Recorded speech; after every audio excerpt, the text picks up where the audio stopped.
Yo,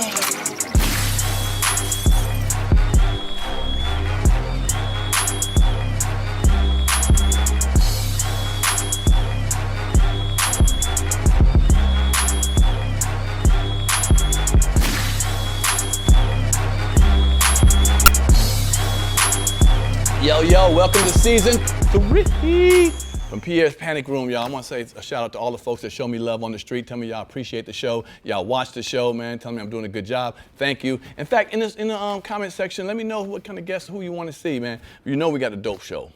I had to start off season 3 real dope. You see who's going to be on it. So before I started, I had to read some of the comments that y'all left from, some of the previous shows. All right, so here we go. From the John Hinton Show. Tony Johnson writes, I genuinely feel these two dudes should do some sort of movie or TV. The chemistry is great. Me and my man John Hinton. Shout out to John Hinton. He did a good job on it, man. All right, this is from the George Wallace episode. Danny B writes, man, I swear these two are my favorite podcasts and his crew has amazing chemistry. Mr. Wallace doing the show again speaks volumes. Wishing continued growth and success. Thank you, Danny B. I appreciate that. My man George Wallace off the chain. In fact, I wrote a little sitcom pilot for me and him. It's gonna be dope, man. If we can get it done, we'll see. But I appreciate that. All right, from the Phase on Love episode, Jada Johan says, Pierre is funny. The stutter is classic. Look at nigga. All right, I ain't mean to do this shit. All right, shit, this is what happens sometimes. We ain't perfect. All right, y'all. Speaking of a perfect show, man, I'm excited to have this brother on. Woo, truly, we'll talk about it. You're gonna see what I say, man. This is one of the realest cats I've ever ran into, man. I really appreciate it, man. I met him a couple of days ago, and he came to do my thing, man. I've had to chase people down for 6 months to do my show. No disrespect for those who took 6 months to get you on my show, but this is a cat, man. Can't be no realer than him, man. Y'all know him. You see what the headline says. You know who's coming, y'all. Give it up for the one and only Mr. Steven Stacks Jackson. Show some love, y'all. Come on, y'all. Show some love in here. Come on, show some love. How you? Appreciate it, man. Appreciate it, man. Have a seat, brother. Damn, have a seat, man. Put that mic, do what you got. Get comfortable, man. Yeah. Sit back and relax. First of all, I'm mad because I ain't, man, damn. But the diamonds and shit all on me on the show. You outdoing me already, man. Hey, holy shit. Work hard for it. And you pulled up in the Rolls Royce joint. Come on. I got some friends, and family. My friends work hard just as hard as I work, so they deserve nice things too. Well, fuck it, I'm gonna start being your friend now. Okay? I need to be some of this friend. I need some of that friend love. No, man. Seriously, man. I'm looking at you, brother. And really, I appreciate you coming, man. And I appreciate who you are for the culture. Appreciate it. And I mean that sincerely, brother. I need to be around people like you, man.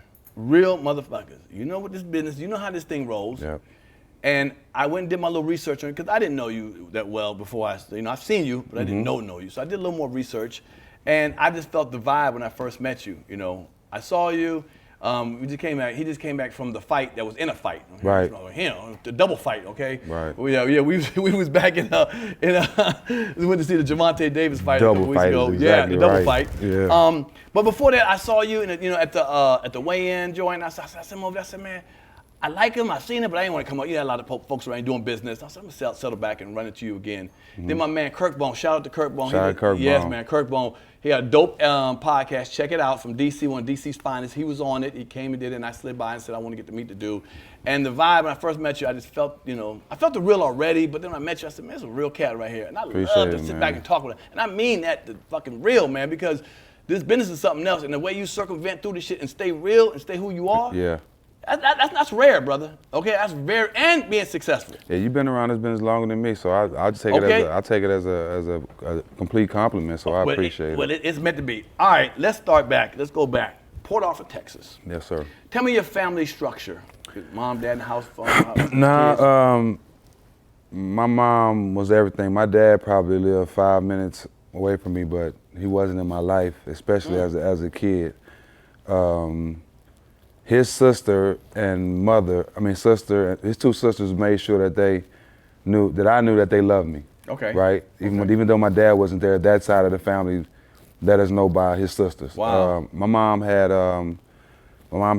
6 sisters and 2 brothers. So my mom worked at a refinery, from 6 in the morning to 6 in the evening. So me and my sister and little brother was basically raised by my grandmother. Okay. My mom worked 12-hour shifts for like 30 years straight. Okay. And so I'm going to school. We stayed at my grandmother's house because by the time my mama got up for work, we was going to school. By the time she come home, she sleep, getting ready to go back to work. I feel you. It was that type of situation where, you know, the neighborhood raised us, my grandmother raised us, and we went to church a lot. Okay. You know, I'm a Muslim now, but I was born a Christian. Okay. I was raised a Christian. Raised a Christian, right? Yeah, raised a Christian, and so I grew up in that type of structure. We're going to church 3 times a day on Sundays, singing in the church choir. You know, I've been through all that. How'd you did you go through a growth spurt? Like did you always want to play basketball? Was a certain age you were like, damn, it's time me to play some ball. I'm too tall. Yeah, well, crazy story. I was 5 years old and I was playing in the YMCA league, and my people knew it before I knew it. Right? They knew it before I knew it. So I was playing this league, and the score was 42-40. I had 40 points, and one person on my team had 42. No, sir. Yes, and I was 5 years old at the time. So you know, everybody was like, okay, this kid, it can be special. You know what I'm saying? And I didn't really see it until, you know, I got to high school. You know, from 8th grade to 9th grade, I grew 6 inches that summer. Wow. So I went from being 6 foot to 6'6", going into the 9th grade. Okay. Now, let me ask you, 9th grade, you 13 years old, 12, 13, 14 years old? 13, 14. All right. Has hip hop always been in your life? Yes. Okay, and the reason I say that because I remember them, they weren't, you know, I'm on the East Coast. Right. UGK came out with that hard ass album, was that Hard to Pocket Swallow? full of, yeah, Too Hard to Swallow, yeah. Come on, that's Too Hard to Swallow, right? Yep. That was and I was listening to it, and I remember them later on in years because again, I'm East Coast. Yeah. Okay, so I didn't really hear them. And the reason I'm tell you why I bring them up, they had songs on there like what was that song I liked? Pocket Full of Stones. Pocket Full of Stones. You know what I'm saying? What was it? Tell Me Something Good. Well, yeah, but the one is Stop Hating the South. Yeah, Remember Stop that? Hating the South, yeah. Right. Mm-hmm. And the reason I remember Pocket Full of Stones, and someone else did that, Triple C did a remake of that song, yeah, I remember that. So with that being said, they felt like they weren't getting the respect that they deserve. Right. And I feel like maybe some place like Port Arthur, smaller place, small, like little brother to Houston. Did you even feel that? Like I can see in your life, I feel like you don't get the respect you deserve. You're the underdog, and I felt like UGK felt like that for a while because outside of the South, they really weren't known that well. I mean, you hit it on the nose. Bun said on the Too Hard to Swallow anyway. He called it a little town with big nuts. Right. That's how we always been. Like, you know, it's a small city. Nobody would have ever known about my city if it wasn't for Bun B and Pimp C and UGK. But Jimmy Johnson's from there. Janet Joplin's from there. Jamal Charles. Like, it's a lot of people from there, but you'll never know, you know, because it's a small city. And when we were there, we grew up. It was 8 sets of low-income housing, one high school. One high school. You know what I'm saying? Where, so Lincoln? Lincoln, yeah. Right, you know what I'm saying? Right. So, you know, but everything they say in those albums, that tell the lives we were living. You know, so they told our story. Well, Janet Joplin and Jimmy Johnson, they left. They didn't represent that. But Janet Joplin was the first rock star to be on stage and smoke weed and get high on stage. She was the first to do it. Right. No, back in those hippie days, she was the first one to go on stage and get loaded. But did she represent Port Arthur, really? Yeah, because back in the day, that was the foundation of Port Arthur, the hippie style. It was free. Okay. Port Arthur was free. Okay. It turned into the refinery city, the gas city, right? Whereas pushing all the rich people, all the poor people out and trying to buy all the land and put up refineries. Okay. Then, all right, so you started balling out like crazy in high school. Did you beat up on Jefferson High? You know what? See, that's the 3 schools from around my way that I wanted to play. Okay. My junior year, I didn't get a chance to play because the first 8 games of the season I missed because of grades. Oh, damn. I was tripping. You know what I'm saying? Right. And I missed all those teams because they was in the first 8 games. When I came back, we went like 26-0. I didn't lose a game my junior year. Right. But I wish I could have played against those teams. Now you went to Oak Hill. Now I remember that being my senior year. Right. So that's like where phenoms go at. Yeah. You know, everybody from Ty Law, Carmelo went there. Kevin Durant from DC went there. We thought some real ballers went there. You know what I'm saying? They was always in the top 3 when I looked at high school teams. You know what I'm saying? That's a hell of an accomplishment. But you did that. Who'd you play with when you was there? Who'd you play with? I was the only pro. You wouldn't know. A guy named Ed Sheffy was rest in peace. He played at Georgetown. A couple other guys played low D1s, but nobody made noise like I did though on that team. Yeah. Okay. Now you made noise, but did you go to community college after that, or you went somewhere else? So this is the story. No. Because, let me go and correct that, because people always say I did not. I went to junior college, Butler Community College. I went there for 2 weeks. I couldn't play basketball because the season was already going on. So I sold weed for 2 weeks, and I seen that wasn't no money out there, and I left and I think I went overseas and put my name in the draft. Okay. And that's how, yeah, because you played some overseas ball before you went to the pros, right? Yep, Dominican. I broke both of my feet. I broke my foot trying out for the Bulls. I broke my other foot in Australia. I played in Dominican Republic and Venezuela. You ever thought about doing like the wheelchair league, nigga? Shit. Nah, that wasn't an option. League, nigga? Disabled league, you ain't. Wasn't an option. All right, we're gonna run past. All right, so then you wind up getting, the Nets took you first? Who took you first? 2001, the Nets. All right, the Nets. Roll through the team, because you a gang of teams, but just tell me the team and how'd you feel and what worked for you on them teams? So well, from the Nets first. First team with New Jersey, they opened the door for me. Okay. I think it was a blessing that Kenyon Martin had just got drafted #1 that year, and we both from Texas, so we knew each other. And while I was trying out, I really had him and Stephon Marbury giving me favor. Okay. You know what I mean? Picking me on their team, passing me the ball to make sure I shine. Okay, nice. And I was able to not only make the team, but start my first game as a rookie. So. And that transferred to me going to San Antonio for 2 years. Set out the first year, played the second year and started, and ended up winning the championship. Right, okay. Was supposed to get paid then, but they didn't want to pay me because I was too urban. They paid Ginobili.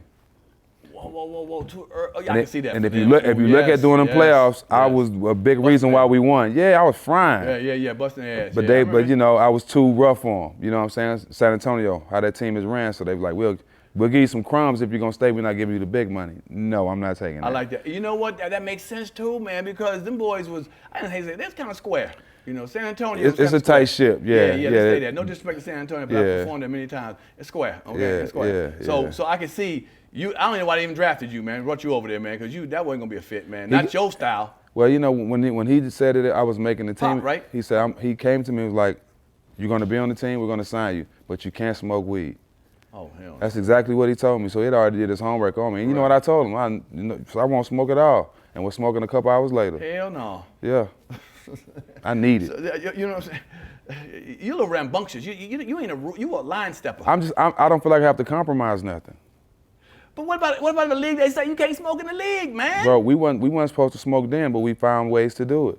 See, like, at first, when you fail dirty, dirty test, they put you in the drug program. Okay. So we was cool with that because we figured it out. Okay, as long as you in the program, you can smoke. There you go. I like that. So we stayed in the program for 2-3 years. That's funny. All right. The next team. We going after Atlanta? No, San Antonio, Atlanta. I come to Atlanta for 1 year because they wanted me to basically prove myself again. So I came in Atlanta, had one of my best years. But I knew coming here, my coach that was in San Antonio, Mike Brown, was in Indiana, and him and Rick Carlisle had told me, after this season, we're going to give you a big deal anyway. Oh, no. So I just came to Atlanta and balled out. I wasn't thinking about nothing. The team was sorry. You know what I mean? I went to the strip club every day. There you go. You know, I just had a good time. You know what I mean? And shooting threes like a motherfucker. Had just balling out, busting ass. And the next year, I signed this 6-year deal with the Pacers. Now, let me say, it was a blessing to be there because that probably would have been the best team we could have went down to one of the best teams ever if we wouldn't have went through those 2 incidents. My first year, we got in the brawl in Detroit. Right. And let's skip over there. Nah, I'm just saying. I mean, we can talk about it. But I'm just saying the 2 why I left so quick was because of the brawl and the shootout at the strip club. Well, for some of them they know it's called the Malice in the Palace. Yeah. Okay. Yeah, the Malice in the Palace. I seen it, and I remember when it happened, and I looked at it. You basically got your niggas back no matter what. That's what it really is, man. Because it wasn't nothing to do with you necessarily, you know. Because from what I remember, y'all was up substantially. The game was coming to a close, and my man Ron Artest strongly fouled Ben Wallace. Yes. Which is unnecessary with that situation. Totally uncalled for. But we're talking Ron Artest. Yes. And Ron Artest is like you. He moves to his own situation. Ultimate competitor. Motherfucker, we up by 50 points. I'm fouling you come up with that layup. He gonna play till the clock run out. All right. And then the pushing and shoving got out. Then somebody threw some shit. And then they ran up there, and you had to run up there too. Yeah. So explain it to me. That was, okay, so that was really just instinct. Like, for people that don't know and people try to put me in this category, I've never been in a fight on the court in an NBA game with a player my whole career. Right. Let that sink in. Right, feel that. For all the people that try to put me in this certain category, I've never been in a fight in the game with a player ever, not one. Right. But that situation was different because if you at a bar or if you at the hospital or any other place of business and somebody come in there and throw a beer in your face, Sure. that's assault. Right, sure. Not against rich, big old black athletes, right? And we were at work. Right, you're supposed to take it. You're supposed to just take it. You're supposed to take it. And you know what I'm saying? I think Ron did a great job of keeping himself calm when Ben was trying to get to him to not start a fight. Right, you know, sure. even though he fouled him, okay, cool. Ben pushed him, you got your lick back, bro. Just let it die down, you know what I'm saying? And they was real hurt because we was busting their ass. Right, sure. You know what I'm saying? That was a big game on TV. But I just, you know, I didn't, my homeboy went, I just went with him. Now, if you look at the tape, when I got to the stands, I initially grabbed him. Right. I ran past a million people. I didn't Sure. punch nobody. Right, sure. I could have punched 50 people on the way to him. I didn't punch nobody, bro. I got there and I grabbed him. Now, as I grabbed him, and this is something they never talk about, and when y'all go back and look at it, y'all gonna see what I'm talking about. As soon as I grabbed him, this idiot in front of me threw another beer in his face. Yep. And that's the dude out here. I'm like, okay, now y'all out of line. Y'all Right, being, and so that's how I ended up punching somebody. I had no intentions of going in the stands and punching nobody Right. until that happened. Right. And he was right in front of me, so I couldn't let that slide. No. I think it also blew out of proportion. I'm gonna say this: black men beating up white men.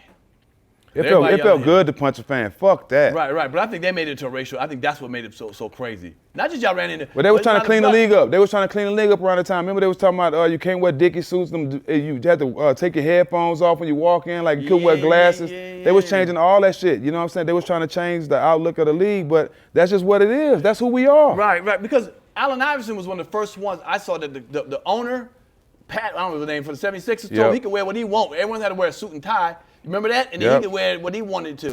And then it started shifting. Even if he got fined, he was gonna do that. Damn. He didn't care. He was gonna wear what he wanted to wear. Think about it. AI was getting braided on the sideline during an NBA game. Was Get his he? hair braided out. God damn. Okay. Well, goddamn. I missed that. Nobody never done that. Damn. Okay. All right. So then we go to what situation we go to after that? After that, Indiana, I get traded to, I go to the strip club shit. Well, Jamal Tinsley ends up coming out the club when we're leaving, and I see him out the corner of my eye getting chased. You know what I mean? So I could have easily just kept going, bro, in my car, and you know what I'm saying? I ain't getting in trouble. Right. The Port Arthur and me, I hop out the car on my tool, run over there, and it got to the point where we was getting surrounded by so many people, I let off a couple shots in the air. As I'm running to my car, one of those guys had got in the car and zeroed me in and hit me going like 35 while I fly in the air, knock all my teeth out, my lips shattered. I stand up, and the lights from his car, because he had to come back my way to get out, I stand up and unload on him. My teammate unload on him.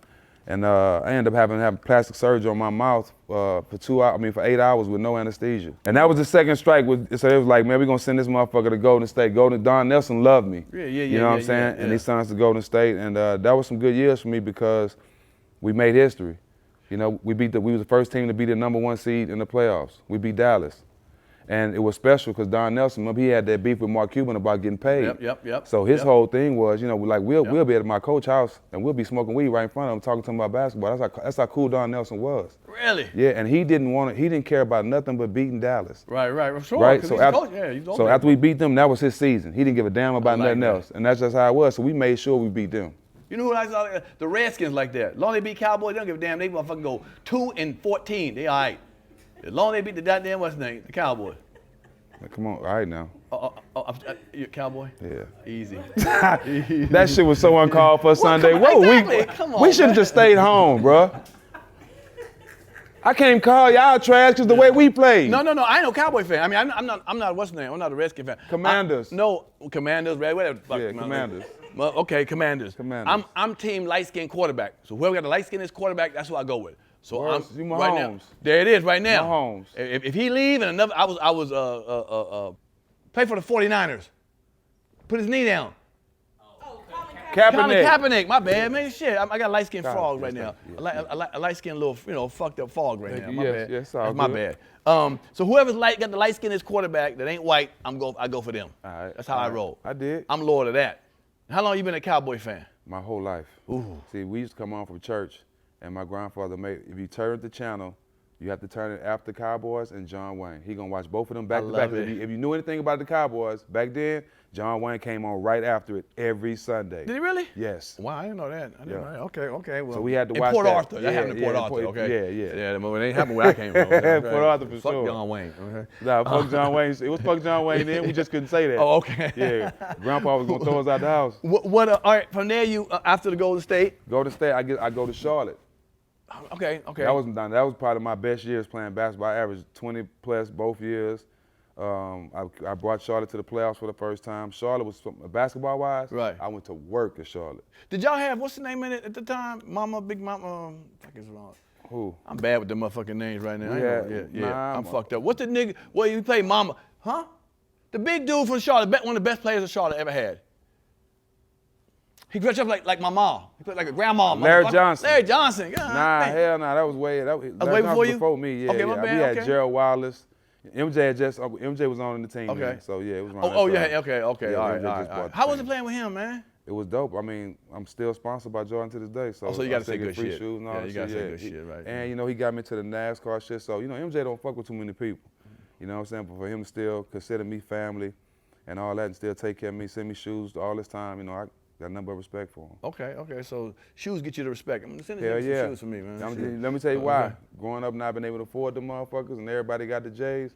Now I'm giving shit away. I know that's right. So it's a blessing. Y'all didn't eat that much either. Someone sent you some beans and some soup and shit like that too. Yeah, we so figured food it out. too, nigga. I get y'all. Hey, I ain't gonna lie. We used to love when there was fake hurricanes come around, and because the Red Cross pull up with them burgers, with them Sonic burgers. Really? Oh man, we used to tear that down. We couldn't wait for a hurricane to come around this motherfucker. Man, you don't want to plan for a hurricane. Shit. Couldn't wait for a hurricane to come around this motherfucker. All right, from there, who'd you go? After Charlotte, you went to where? After Charlotte, Did you go back to San Antonio? Back to San Antonio. San Antonio. All right. And that's when y'all was really active. Got to the West Conference Finals, lost to OKC in the West Conference Finals. I balled out. Then the second year, Pop asked me to do some shit that he know I wasn't gonna do, and Which was? He asked me. So it was a practice, and I had a great practice. So he wasn't playing me that much at the time. Okay. You know what I'm saying? And I kind of felt something was going on. So I was getting my work in practice. Okay. So I got a real aggressive style of basketball. I talk shit, you know what I'm saying? Sure, It might sound personal, but hey, this is just the way I play. Okay. So I embarrassed a lot of his guys that he was playing, Danny, Ginobili, all those other guys. Right. So as I'm walking into the locker room, one of the film guys said, "Coach, Pop want to talk to you in the film room." He gets the worst 3 plays that I've had, none of the 2,000 great plays. Right, sure. He find 3 bad plays and show me.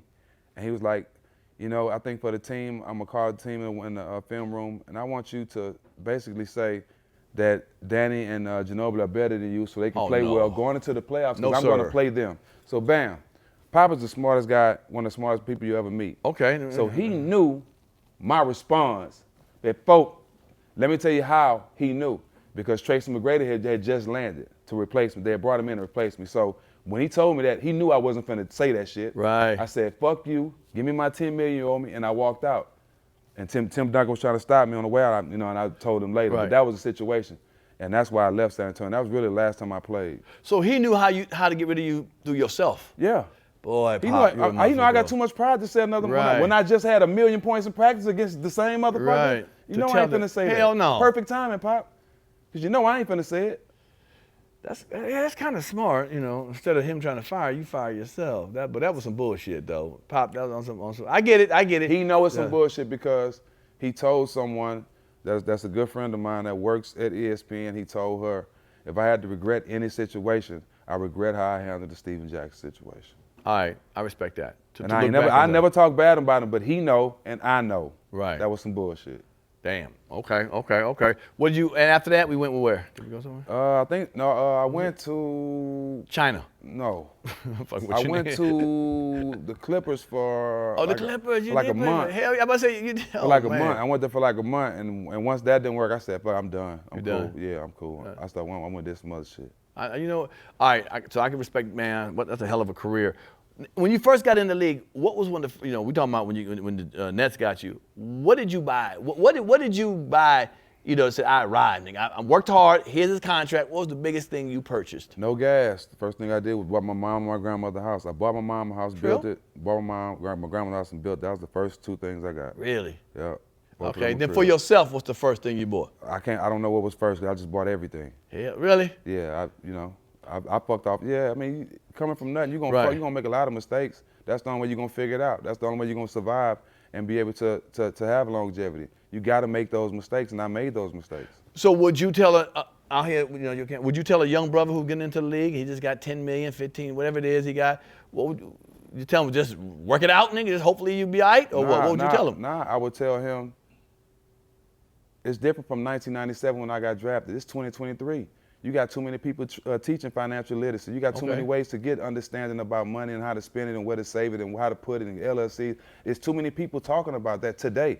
And with social media, so if you illiterate or dumb to it, that's your fault. Okay. Today. Okay. That's totally different from back when 97 when I got drafted. Makes sense. So young brothers, man, you know, learn that financial literacy, man, because that money is right ain't in gonna be your there, face. right? Because you know we gotta understand that ain't gonna be around forever. That money, right? You know what I'm saying? That Not basketball money. Now you could turn it into something else like you just did, you did. But that basketball money, your body is human nature. It's not gonna be balling forever. Right. So yeah, I always do this. This is what I tell anybody: spend your second money. Save your first money because you got your first money. You ain't guaranteed the second money. But if you get the second money, then have a good time with the second money. Anything you buy, if you can't buy it 3 times, don't buy it once. Damn. You heard that? Y'all heard that? It makes no sense to buy it. If you can't buy 2 or 3 of them, then you don't need that one. Because if you're struggling to buy that one, then you don't need it. Damn. If you can buy 2 or 3 of them, you can get one. Damn. Gotta take my Benz back. Shit, nigga, this motherfucker fucked me up today, man. I ain't know this was gonna happen. Shit. Fuck. But you know, you also known as one of the biggest trash talker in basketball too now. I played the game with a certain pride and passion, bro. Yeah. Who's your competition? Name 3 other top trash talkers you played with. Straight up on the court, just let you have Ron it. Artest. He verbally let you have it? Yes. Reggie Miller. Reggie gonna talk bad. Yeah, I can see that. He talk bad now, announcer, motherfucker. And I would say Zach Randolph. Really? It didn't say you talk trash. Shit. Really? That big nigga talk trash like that? Zebo talk that trash now. Damn. It might not look like it. He wasn't loud. He wasn't just outspoken. Okay. But he got his point across. Okay. Here's something I see. You talked about this, but I'm going to change this around. People always say the top greatest player, 2 players, LeBron and Jordan. Well, that's what they want to pit against each other. And I think they played such a total different basketball situation. You know, they played total different basketball. I rather would say compare LeBron and Magic Johnson. I agree. And I would say Kobe and Magic. I agree. Jordan, Kobe and Jordan. So that's an unfair comparison. That's that's like saying the mentality of Kobe and Jordan are identical. That's why they're gonna always be 1 and 2 in my mind. And the attitude, if Magic Johnson was as athletic as LeBron was, he would have the same numbers. But LeBron is Magic Johnson with Jordan's athleticism. You know what I'm saying? With John Stockton's mind frame, like he's a perfect basketball player. If you had to talk about basketball, you had to get a mascot. It would be LeBron. He does everything right, even off the court with his friends, put him in position to win. Like he does everything right. You know what I mean? So he would be the mascot for a basketball player. But when you're talking about the best players of the game, the mentality of Kobe and Jordan is set aside. Kobe and Jordan, yeah. And you played with Jordan, but against Kobe, right? I played with Kobe too in the McDonald's All-American game.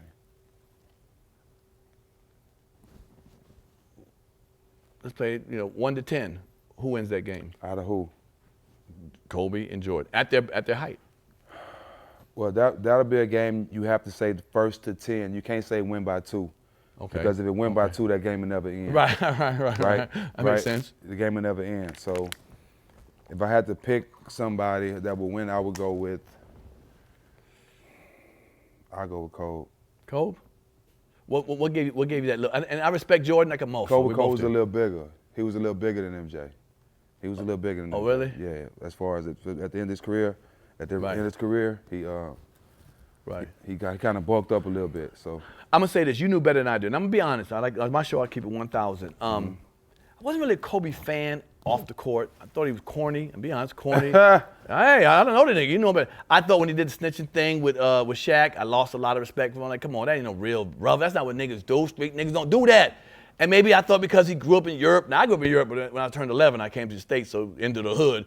I don't think he's ever been in the hood. I just felt like I didn't know he was even down with black people like that. Until he passed away, I started doing research and hearing stuff like, why did he sponsor this? You know, he didn't let it be known. I'm of one, when you're black and you're doing something for the culture positive, you should let people know that. Some people say, man, be quiet about it. No, the white man assassinates our image enough. Right. So I think we should push ourselves when we do something positive. If you do something for somebody or give money to a college or whatever the hell you do, show it. Because too many times we see a bad image. Right. I didn't see it with Kobe doing stuff for black people. Maybe for everybody, and Mexicans and Chinese, everybody together, you do that. But so I didn't know him from that perspective. Was he always, do you really think he was always a down brother when you saw him? Did you feel like that? Like he was just I've been knowing Kobe since a teenager. He's always been that. His focus was being the best basketball player he could be. But you got to think, they say the same thing about Jordan. But if you look at the work that Jordan has done and the money he's donated to people and communities, stuff like that, it's not even close to some people. But we don't hear about it. But you know what? The same people that talk about it don't know what they've done or haven't even come close to do what he's done. So therefore, some people don't care about publicizing it because they're not doing it for that reason. They're doing it for the people who they're doing it for to benefit. I understand and you that. know what? And you know what they say? When you're giving back, the best act you can do is to do something for someone that don't benefit you. So why post it?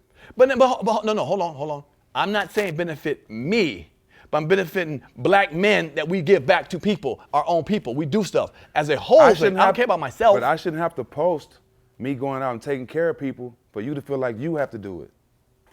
Well, that should be natural. It should be born with that. No, you're right. It should be. But we have brands, and there's branding for a reason.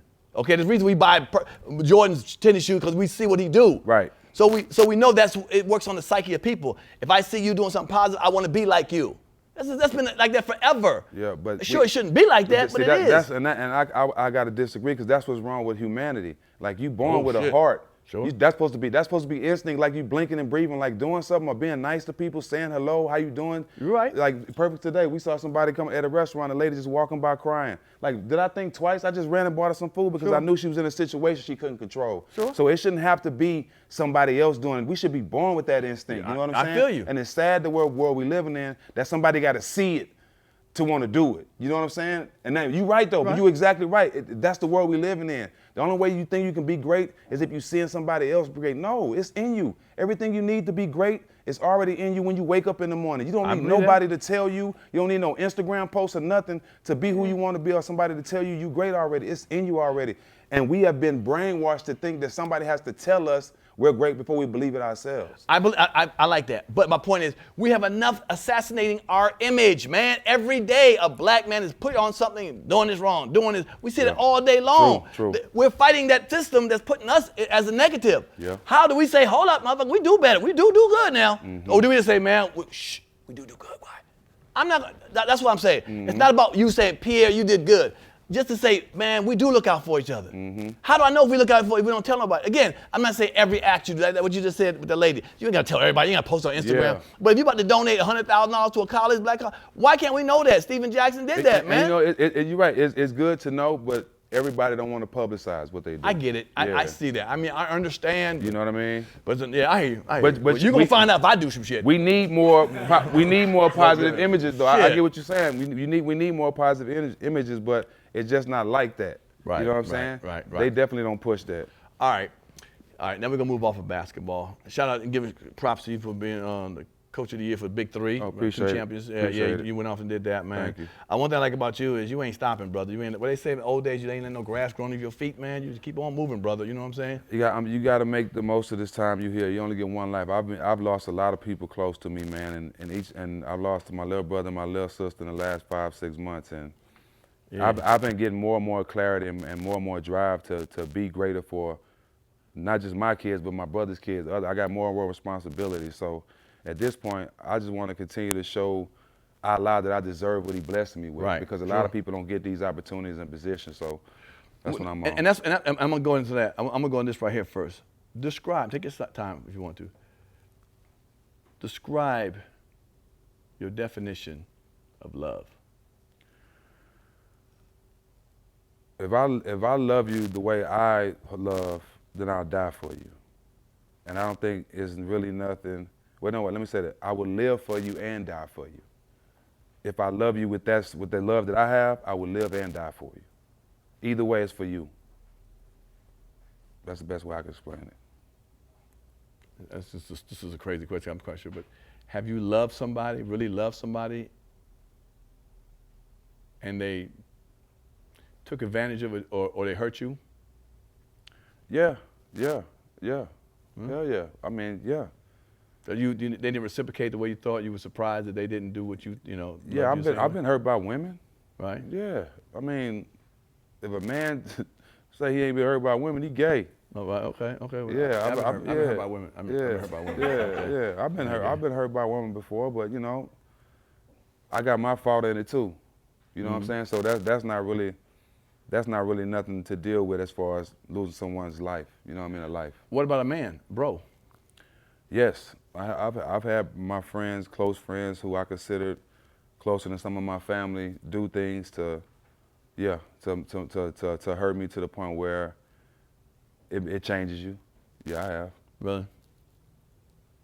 And how have you handled it? Just moved on, walked away, or you Well, tried to I fix mean, it? I'm not the I don't like arguing. I'm not an arguer. I don't like going back and forth. A lot of times, my best way to get back or the best way to make a statement is removing myself completely, because I play a big role. Especially if you're in my life, I know I play a big role in your life somewhat. Right. Because of my heart, not because of what I do, because of the man I am, right? It's not because of who I am or the success people see me. It's the things that the morals that I stand on of being a protector and provider. If I got you around me like that, you know what I'm saying? That'll tell a lot. You know, it's funny, when you was with Kirkborn, I heard you say a couple of things, and I thought about mine. I had a best friend of 22 years, my homeboys, closer than anybody in my life. My sisters, my father, my aunt, uncles, whoever. Unfortunately, some of them could have passed, and it wouldn't have hurt me the way when he passed. He passed in 2016. This is the dude I slept grown in a bed with. I'm torn. We only got but one bed. You know, it was what it was. You know what I'm saying? I have one kidney. He's like, P, if you always go down, I got you, bro. You know what I'm saying? That type of friend. You know what I'm saying? I did any and everything for him. Sometimes I couldn't push him hard enough because he wasn't on my level of push and whatever. You give a person chances. Every project I had, I took him to overseas to do shows. He wasn't a comedian. He was just my boy. Right. I lied and said, this is my assistant. I don't go unless he go. I'm lost shows. You know what I'm saying? I'm just giving you the value of who he was. I'd have shot a nigga. I'd have killed somebody for him, man. That motherfucker, somebody fuck with him. Now, maybe not everyone else I know, but him. Because I knew.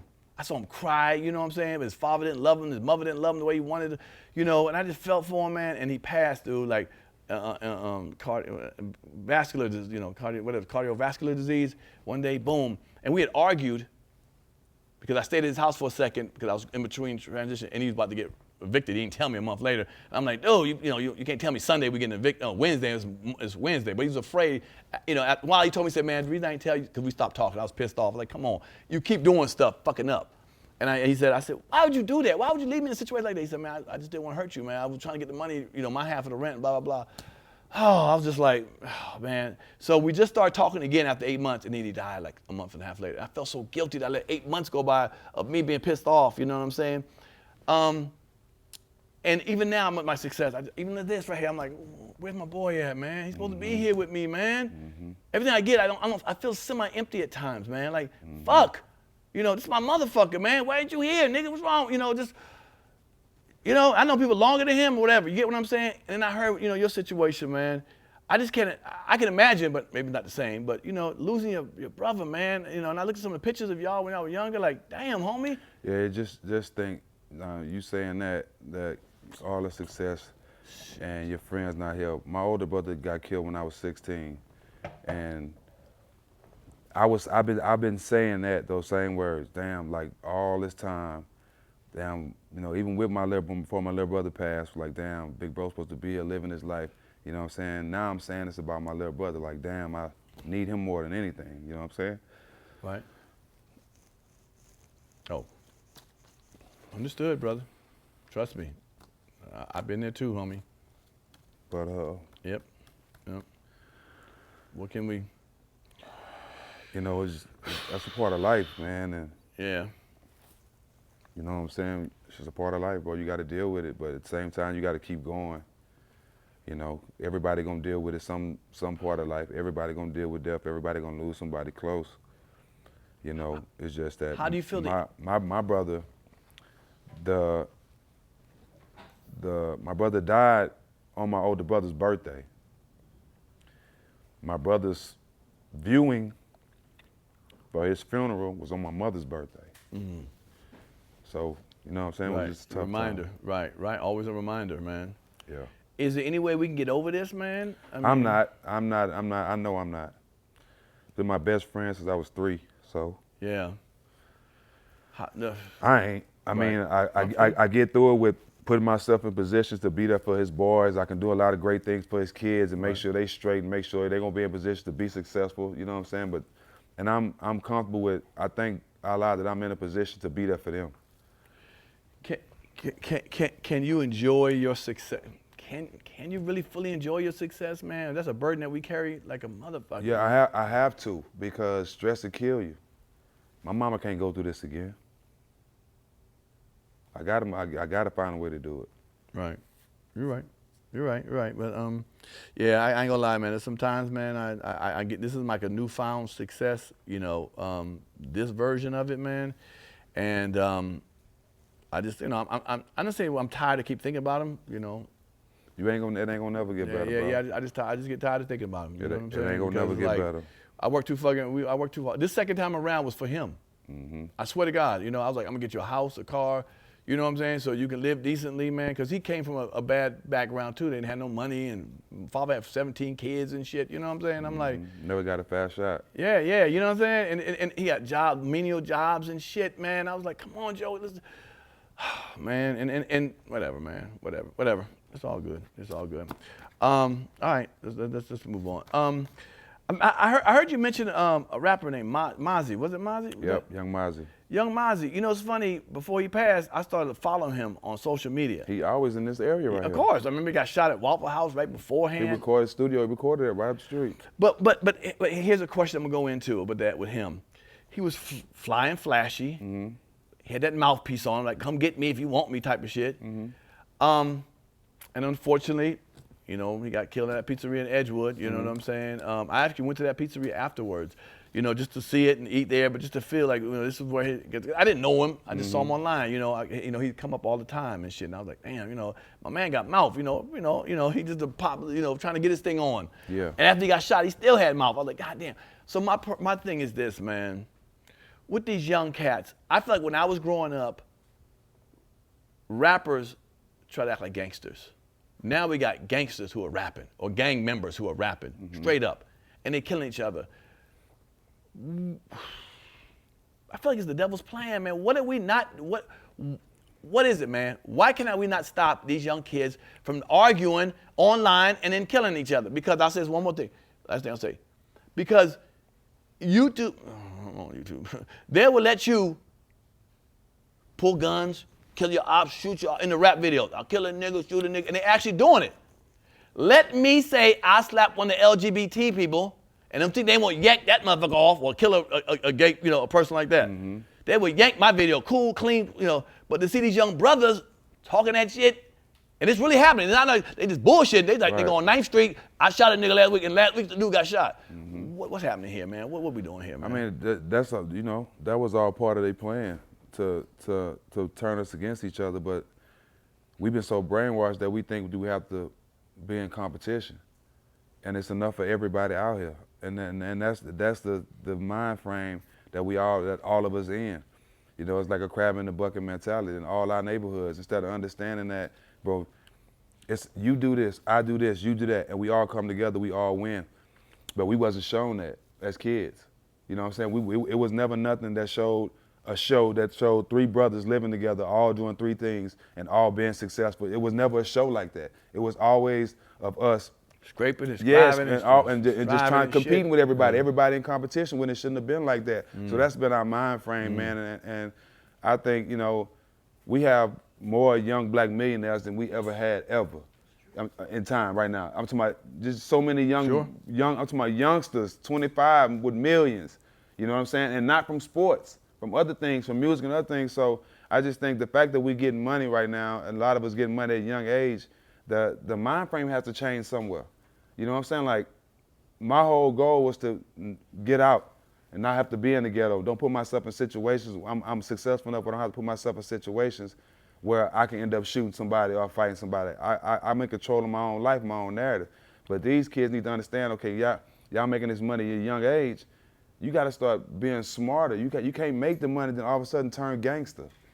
Like, you've never been in a fight, you never shot at nobody, but now you making all these money, like a record label sign you, now you wanna shoot somebody. Like it's ass backwards, you know what I'm saying? So nobody, you can't make millions of dollars and become gangster. It's just stupid, but they falling right into the plan that was built for them. All right, I like that, I like that. All right, you're closely associated with George Floyd. Yes. Are you cool brothers or brother? What is it? We're not related at all. Right. Just when we first seen each other, we looked at each other and was like, "Who your daddy? Right. Who your daddy?" Right. That's right. how, and we called each other twin from the first time we met each other. Okay. Okay. Tell me something that is misunderstood about him. Was misunderstood about him. He was a family man. He loved his daughter. Everything he did was for his daughter. Everything, even if it wasn't good, he did it for his daughter. And I can clear this up too for all the people that are always saying, well, didn't he put a gun to a woman's stomach? That is true. But what the true thing about it is, he took that case for somebody. He didn't actually do that. See, if you know in Texas, he was already in the situation. If you know anything about being in time and people being in those situations, he already had a situation. And it made more sense for him to put that situation with his to help his partner out. See, that's the type of person G was. But everybody want to say he put a gun to it. No, he didn't do that. He took that charge for somebody else. See. So that's the type of person he was. See. Solid individual. Right. Everybody loved him. And as you see, that's why when it happened to him, how the whole Houston came together and rolled for him. Really, the whole world. 18 countries, all 50 states. Do you think it was mostly just because it was him, or because we tired of what happens to black men? It could be any black man. They seen it, you know, and then it was a lot of things you was able to correlate with it. First of all, you seen the world seen it, right? It was already wrong. We've been getting killed and beat up. Then I pop up on the scene. Okay, we know him. Oh damn, he looked just like it. You know what I'm saying? Like then the aspect of his daughter Gianna come. Like it was a whole bunch of aspects besides seeing it.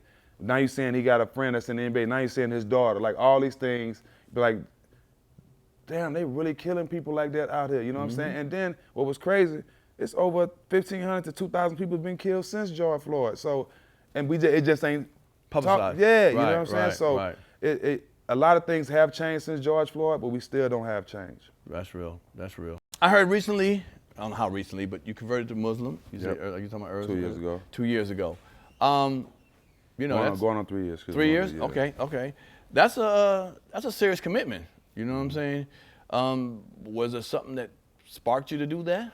Well, I've been, studying. I've been interested in learning things for myself. As I get older, I'm smart enough to know that a lot of stuff that I was taught as a youngster, I don't believe as a grown man. A lot of it's lies. And a lot of the things that they tried to make us believe is totally different in the books that they teach from. So, perfect example, they got a white God in every church, but it clearly say he's bronze. Right. You know what I mean? So that don't make sense. A lot of stuff that, that I've learned to learn for myself, and I've just always been admired the Minister Farrakhan. Mazi, we talked about, he was Muslim, so a lot of the things that I learned that made me attracted to the religion, I learned from him. And when I was around the George Floyd time, you never know what makes you or when it's time to make that decision. Okay. I woke up one morning and it was my day to take my shahada. It wasn't no plan. I woke up, today I'm taking my shahada, and my life haven't been the same. All my good deeds come with me, but all my sins were erased, and I feel it. And I've been a changed person since that day. Wow. Is it shahada? Is that converting to Muslim, or when you go? It's not when you go over to Mecca. It's not that. It's just when you convert over there. Yes. Okay. Because I have a lot of friends of mine who are Muslims. Ashhadu an la ilaha illallah wa ashhadu anna Muhammad Rasulullah. Okay. That's your shahada. Oh, okay. But I have a lot of friends of mine who are Muslim, and I enjoy being around them. You know what I'm saying? And I know it sounds kind of weird to say that, but because some people are afraid of that, or don't know. Whenever even Christians, I mean, I'm like, if you told me I'm a Christian, I'm like, you know, because I'm not really with religion. I'm more spiritual. People say that, but I like what I hear that comes out of, you know, brothers being a Muslim. Well, I mean, I can just break it down to you like this: if they implemented Islam everywhere, the reason why they haven't, because it's going to take away all the clubs, all the drinking, all the smoking, all that, because that's not what Islam stands for. Now, Right. you have people like me that are not perfect Muslims. Right. You know, I still smoke and stuff like that, but if the religion was implemented the right way, you know what I'm saying, and it was implemented everywhere, a lot of the things that we get behind and, you know what I'm saying, stand behind, it wouldn't be there. So that's why a lot of people try to kick the religion, because it's so strong, and you can't really find a lie in it. Well, what's the difference between someone's a Muslim and an Israelite? I can't speak on that because I don't know too much about them. You know what I'm saying? I mean, I've met some and they solid brothers, but I don't know about them. I just know, you know, that you know, they read from the Bible, and you know, I know they be wearing purple and gold, but I don't know too much about them. But I respect them. Right, sure. Because they will come out to represent if something's wrong, like they did with Kyrie. You know, I like that. I like that. And a lot of stuff, you know, that they say is truth. You know what I'm saying? They speak some truth too, but then again, you know, I'm not that privy enough to know everything they saying. You know what I'm saying? So, but I respect them. I always feel like whenever a black group comes together, it's, you know, the media just makes it such a negative, you know, like a mob and shit. But yeah, because they don't want us to speak truth. They want us to be illiterate. They want us to have to learn from them instead of us teaching each other. Yeah. You know what I'm saying? And that's what's happening now. You got more people learning for themselves and coming out and being ready to spread the same knowledge to other people. Right. You know, I feel it's kind of I've said this to me. Sometimes people get mad when Jews get together and stop stuff from happening. If you talk about a Jewish person or a white person, they'll jump up. I think it's really when black people get mad at that. I think it's because we are mad that we haven't united like they have. Think about that. We don't shut shit down when they fuck with one of us. Yeah, I mean, yeah, because like I said, we're not together at all. I know. We more worried about when my homeboy got to jail, how I can go fuck his girl. Oh damn. I'm just saying that's our culture. We more worried about how when he go to jail, how I can get to his house and come up all his plays instead of making sure his household stay intact till he get home. You know what I'm saying? We thinking the other way, and that's how we think in our neighborhood. We don't think about helping each other. We think about how I can benefit me. Right. You know what I'm saying? And that's a big problem. Because if we had more of the attitude to help each other, it'll stop a lot of the crime. It'll stop a lot of the robbing and the shooting, fighting and killing each other over $5. Right. Over, sure. You know what I'm saying? Petty That's bullshit. dumb shit, bro. But we almost do the dumb shit of we fight over neighborhoods we don't even own. That's crazy too. Like I saw you go over to O Block, you know, and I remember King Vaughn. You know, he kind of made it popular because somebody died. That's why he changed to O Block. But I think it's really Parkway Gardens, if I'm not mistaken. I'm not 100%. It's in Chicago. You went there, you know, with who you are. The reasoning was, I mean, because that's a dangerous situation. Yep. What were you trying? Please don't say you can go in there and everyone else can go in there because it's a different situation. Well, what were your reasons to go there? I'm not everybody else either, and I'm Right. not, and I don't move how everybody else move. I don't do things determined on how somebody else do. I was in Chicago. We played the Big 3 game. I was with Will Bynum. I said, bro, let's go to O Block. He was like, what? I'm like, let's go to O Block. I've never been afraid of my people, right? Sure. I'm not the type of person that want to go by and take a picture. Nah, let's see if we can go there, see if we can fuck with the locals. We don't know if they up or not. Just what happened when he called, they all was up and they was excited the fact that I wanted to come through there. Because people like me don't call them and want to come through there. They probably try to sneak a picture or something like that. Look, I went broke bread with them. I had my jewelry. I went out there to play basketball with them, smoked blunts with them, just chopped it up with them. And that meant more than anything for them because I didn't come in feeling like I couldn't be me. Right. They loved the fact that I came in and I was myself. You know what I'm saying? And I even formed a relationship with this dude named Ty, who actually I'm trying to help, you know, better himself and his life. And you know, I really didn't care about what people say because this is just what I do. Right. And 9 out of 10 times somebody get mad, they're mad because they can't do it. Okay. Right. So me being able to go to O Block was a blessing because I touched a lot of people out there, and it was a situation where I showed them, you know what I'm saying, look at me, I come from this same shit. You know what I'm saying? You can make it and come back. but you don't have to be on no dumb shit. You know what I'm saying? I Right. think that message got across because it wasn't no shooting, it wasn't no arguments the whole time. We were out there at 4 or 5 in the morning. But you Steven Jackson. Let Mike Smith do that shit with his diamonds and shit I'm go down saying, the old block. But don't knock it because I come from it. Support it, the fact that Right. I'm saying support the fact that I still go back to the area. So many I people love try you to do knock that. it. You know what I mean? Oh, no, no, Why no, would I you know. want to go there? You got this much risk and that. No, I can get shot walking out of here. Right, but that no, man, I fuck with you because I respect what you do. But trust me, the average motherfucker couldn't go down the old block with a jewel and just start shooting hoop. You know what I'm saying? I mean, I agree with that. I agree with that. So you an anomaly. You know what I'm saying? So you putting out. What signal you putting out that anybody should be able to come and do that? Because that ain't gonna be. I mean, if I had to give a message from that, don't let them make you afraid of your people. Okay. We come from these areas, right? Sure. We know what it's like. We know how hard it is to come out of there. We know the opportunity is slim. Right. So why would, when we make it, just automatically turn our back on them? Right. They still need to see success come back. They still need to see people coming back and care about them. Right. You know what I mean? That means a lot to them. That's real. They don't see that because they don't come from that. Right. Right. And it's funny you said, I've even done that. I've done comedy shows where I my shows go till Sunday and it'd be a Saturday night, something, bro, or Friday night, bro, be like, yo, I got a barbecue, man. You know, bro, you should come by, take a picture with me, whatever. I'm like, give me your address. He give me the address and I pull up. They're like, nigga, you pull up for real. Why wouldn't I pull up? You invited me, you know what I'm saying? But I think their mentality think, you might be untouchable. I want to say, no, I'm just like you, brother. I just got a different job. I'm no more special than you are in God's eyes. I just got a different job. You invited me, I'm here. And they just so excited, be like, yo, that somebody, like you said, would come. You know what I'm saying? At your level. But the crazy thing is, and this is why we can't really pay attention to social media and all that type of stuff. The year before that, during the George Floyd, we went through every hood in Chicago. But why nobody said nothing then? Just because I went to O Block, but I went through every hood in Chicago showing that same love, and it's documented. You know what I'm saying? So you got to do things from the heart and do things how you want to do it because somebody gonna have something to say regardless. That's true. That's true. All right. Speaking of that, speaking your mouth all the time, your podcast. You know what I'm saying? All the smoke. And I like the title. I know you said award winning. Make sure you say award winning. No, I don't have to say. You said it, nigga. Yeah, gatekeepers. Okay, all that right there. Yeah. Were you one of the first athletes to have a podcast? Yes, we one of the first athletes to have a podcast. Shout out to Pivot and all that other. No, shout out to Knuckleheads, Quentin Richardson, Darius Miles, too. But we were the first podcast on a major network and smoking weed.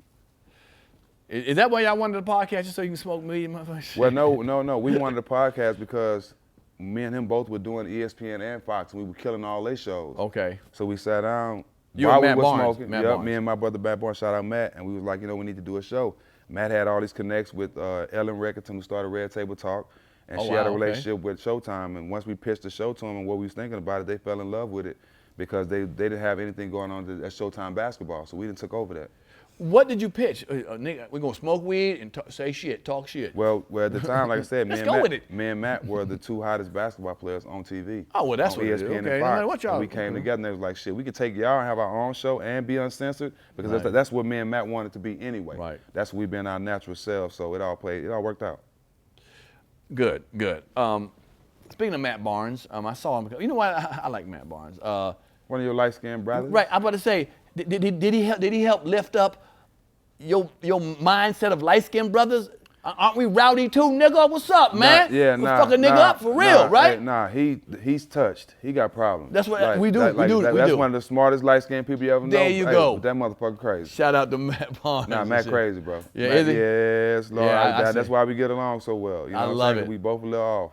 It's funny. I used to go running up in L.A. like Hollywood is a mountain that you can run up. I forgot the name of the mountain and shit, whatever. I see him up there a lot of times, running up there, by himself and shit. And I never spoke to him. One time I was at the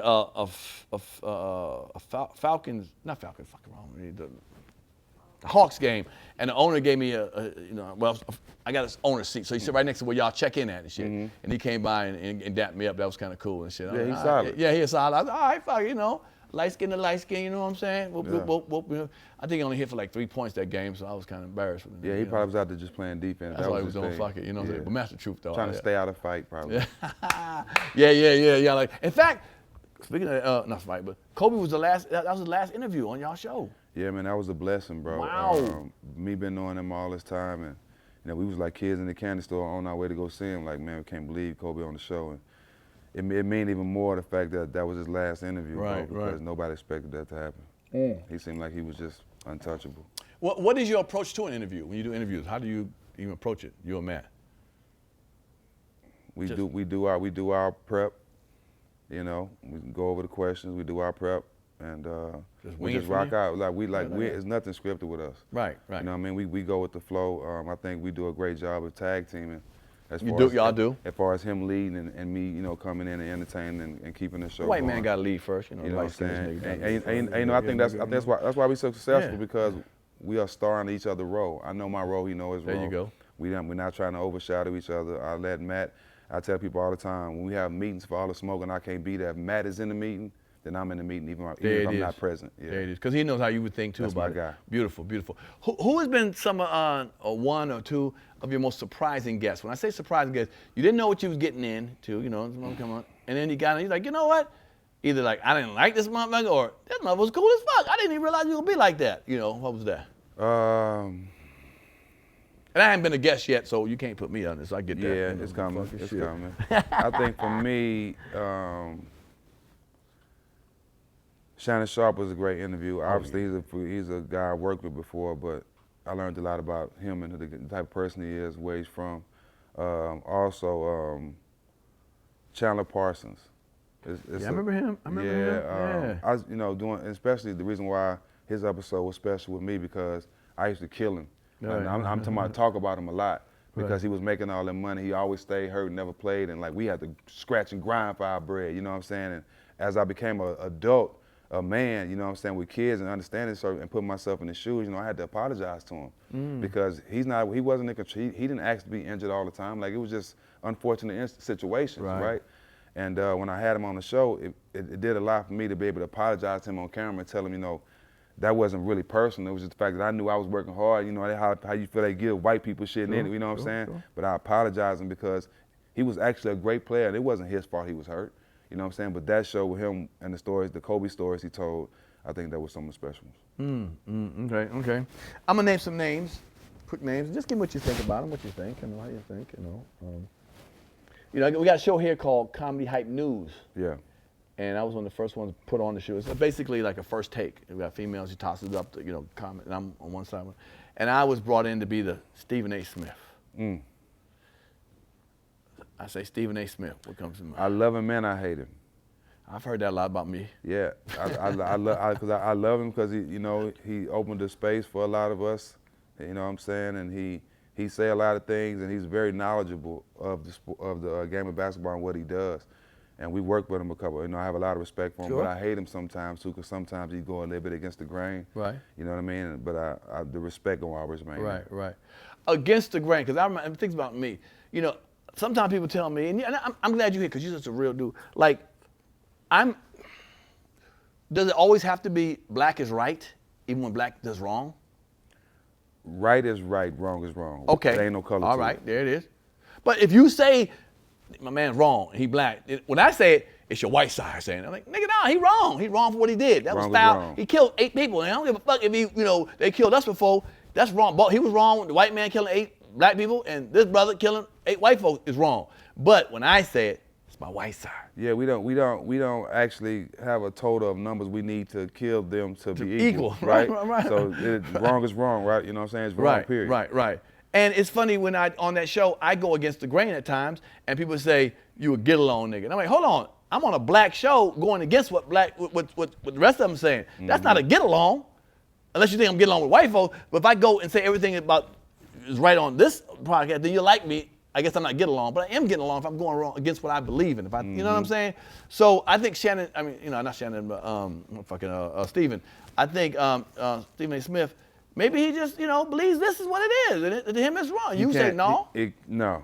No. I don't think he believes everything he says. I think at the moment some things come out, and I don't think 100% of the things he say that he actually believes. I stand by. You trying to say that white man money? Nah, I'm just saying. Okay, I'm just saying. I don't think he's ever been put in a position where it's cool for him to go back on there and clear something up, and not make it seem like, you know what I'm saying, like somebody making him putting a gun and say, you go fix this. You know what I'm saying? I don't think he's ever been put in a situation where it's cool to go on there and apologize to Kyrie and say, yeah, man, I said this at the time, Kyrie, but now I see, you know what I'm saying? Nobody's told him that it's cool to apologize to people.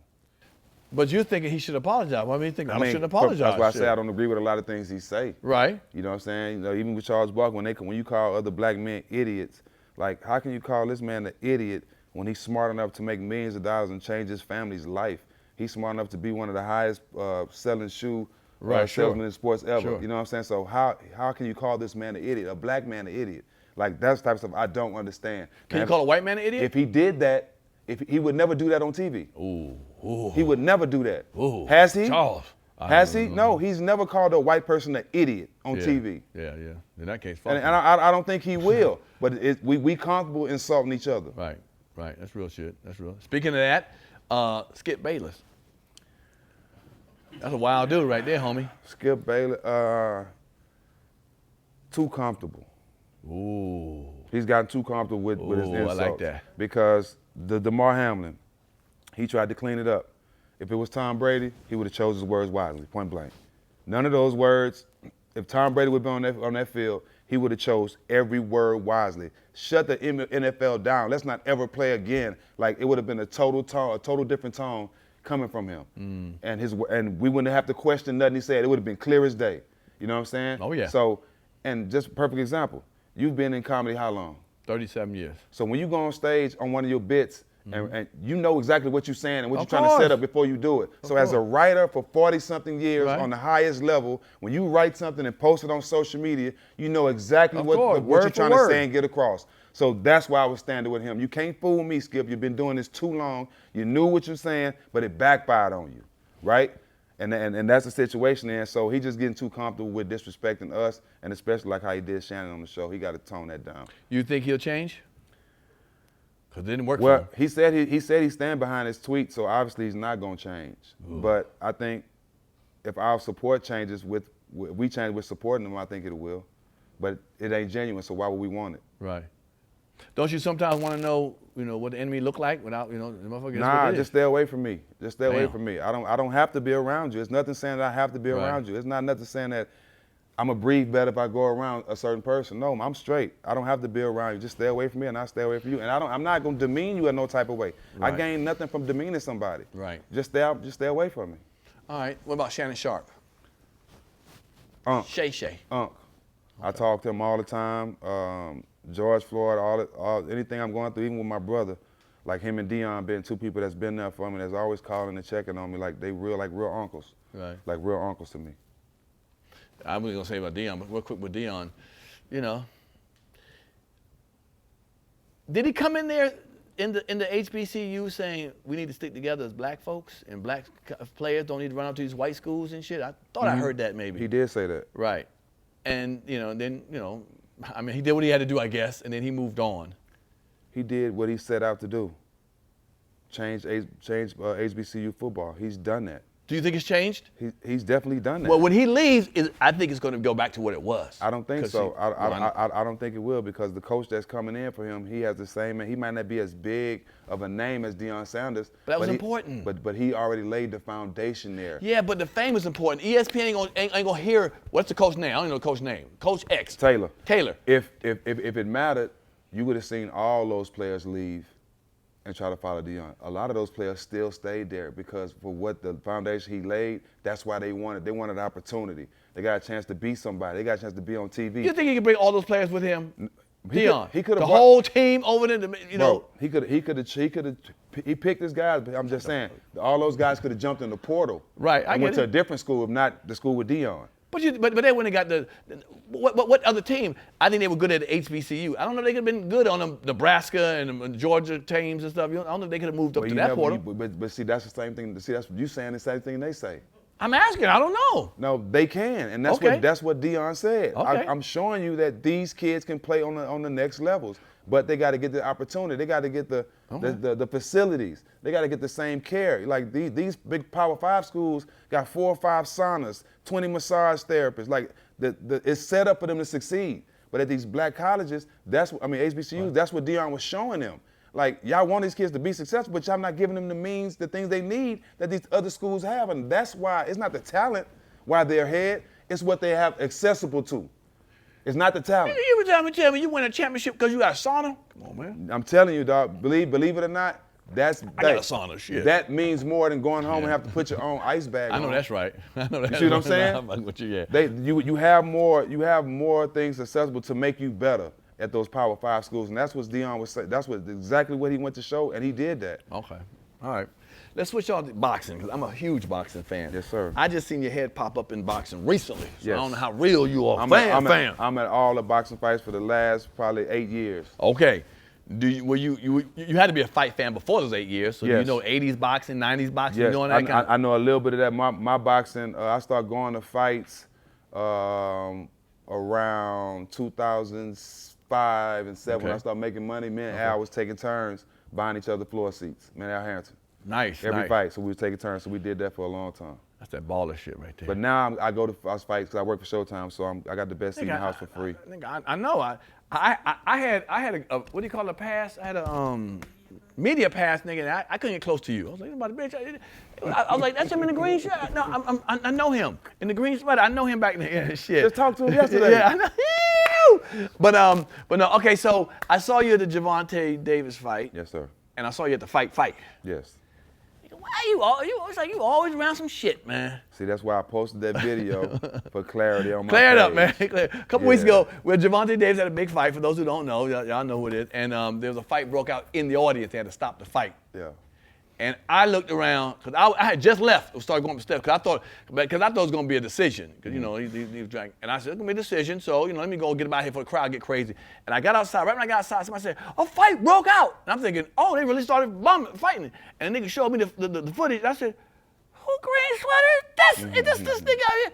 No, it wasn't at a green sweater, but I saw you. So what went down, man? It wasn't not one punch thrown. Let me say that. All right. It was a sellout event. It was some words being exchanged with Meek and the boxer. You know, I mean Meek. Gary Russell Jr. Yeah, I'll put it there. I understood Meek attitude. When you got a young person like Tank from that area, sure. Everybody from that area, you know, it makes no sense to hate on this young man. He's only boxer selling out arenas right now, right? And to go against him and to be saying some of the things they was blurting out, you know, it just kind of drove Meek crazy, you know, till they had words to them. One of them told Meek to watch his mouth. You tell a grown man to watch his mouth, right. You know what's going to happen after that. I wasn't involved in none of that. Right. You know what I mean? People were rushing to get to the fight and to see what's going on and knock my wife down. And my whole thing my whole thing was protecting her. Sure. You know what I mean? And I had to raise my voice a few times to let them know how serious I was. I worked so hard to change what people think, you know what I'm saying? I'm not that person. Right. I grew up in that life. I'm trying my best not to be in a position where I have to slap somebody or fight somebody, right? And there's no need for that today. So that's all that was with me. Right, but let me tell you what happened. Gary Russell's been trying to sell wolf tickets forever. Okay, he fights once a year. He lost the last 2 fights. Right, I know. You know, we lost Lomachenko and then he lost someone else. Okay, and been selling wolf tickets. Shout out to Gary Russell. I've seen you, DC bro, but he's trying to sell his shit to fight Gervonta, man. But you can't be mad at him. But you're sitting right there next to the president of Showtime, who I'm sitting next to. Stephen Espinoza, and you're insulting him as well. So like that's not gonna get you in the ring. Being yourself don't have him work. No, that's who he is. No, I'm saying, but if you want me to put you in my ring, insults is not the way to do it. You can be honest with me and say how you feel, and I gotta respect that. Right. You know what I'm saying? Right. I can beat him. You need to give me the ring, but you can't insult me and try to force me to do what you want me. That don't work. Right, sure. I don't know where that work at. Right. Well, it didn't work that night. Yeah, that shit damn sure don't work in my time. All right. Since you know fighting, okay, Gervonta won that fight. His big fight is gonna be with Ryan Garcia. Coming up April? Late March, early April. Okay, so I heard they signed it already, so it should be a done deal. Ryan Garcia, for those who don't know, is a Latino comic, kind of was raised through Oscar De La Hoya. He's a pretty boy, got a lot of 8 million followers, girls love him and shit. Yeah. And hit hard too. And he's tall for that division. Right. Yeah. So it's a little bit of work for Gervonta. Yes. But, you know, Gervonta, you know, has proven each time, you know, he's cutting them down. You know, he's fighting them. How do you see that fight going? I'm going with Tank, man. I mean, knockout. Yeah, because you've seen the guys that put Ryan down. Ryan Chan is not the best. You know what I mean? And Tank is the hardest punch in that weight class, I think. But it's going to be a great fight because it's going to be a test that Tank's never had. He's bigger, he's faster, and Ryan been looking for this fight too. So for Tank, he knows that this is going to be his toughest fight, and I think, you know, this is gonna set him up for the next big fight. You know, he get through Ryan, maybe he'll go Haney or maybe he'll go Shakur. So we'll see. Yeah, that'd be nice. Shakur and Pitbull are gonna be a good fight. Yeah. Ooh, That's gonna be a good Pitbull one. come for that work too. He come for that work. But Shakur, you can't hit him. But Shakur, remember he didn't want to fight him at first. He couldn't be running and shit. He said, I ain't got time to be chasing nobody. Because speaking of runners, I'm a big fan of Boots Ennis. Yeah, that's little bro. If you're not a boxing aficionado like I am, I respected what he did. It wasn't a good look for him. Because dude was running. It's hard to knock someone out when they're running from you. You know what I'm saying? If you know boxing, right. And you know he's knocked out everybody, and the next fights that he's stepping up to, whether it's Earl, Keith Thurman, he needed to go 12 rounds because he hasn't been 12 rounds with anybody. Right. So that's a good day of work for him that he needed. Yes, Fuck sir. knocking him out. Okay. Fuck catching him and beating him up. Right. Those 12 rounds of work where he's trying to go, when the fights he has coming, he needed that work. You're absolutely right, because I was talking to Derek James. Shout out to Derek James, who trains Earl Spence. My guy, yep. Yeah. And I was like, yo, I can't wait to get in. Trainer of the year, too. Right, yeah. I was like, you know, let's get in it. You know, what's up with that? And he was like, you see how you running, you can't handle runners. Well, Earl Spence is not a runner, so let's forget this dude. Yeah. He just fought Ennis, you know? In fact, I hope people licking their chops saying, I want Ennis now. You know what I'm saying? Because that's the one thing that he loves to do. He want to bump. Yeah. He don't want to run around. Right. Yeah, he want to stand there and show his go, skill. right. And Errol the same way. Right. So it's gonna be special. So I don't think. Yeah, I was like, Derek, come on. He's the mandatory. Right. I think Errol's gonna take a fight with Keith Thurman. He might take a fight with Keith Thurman before Boots, but Boots is the mandatory right now for Errol.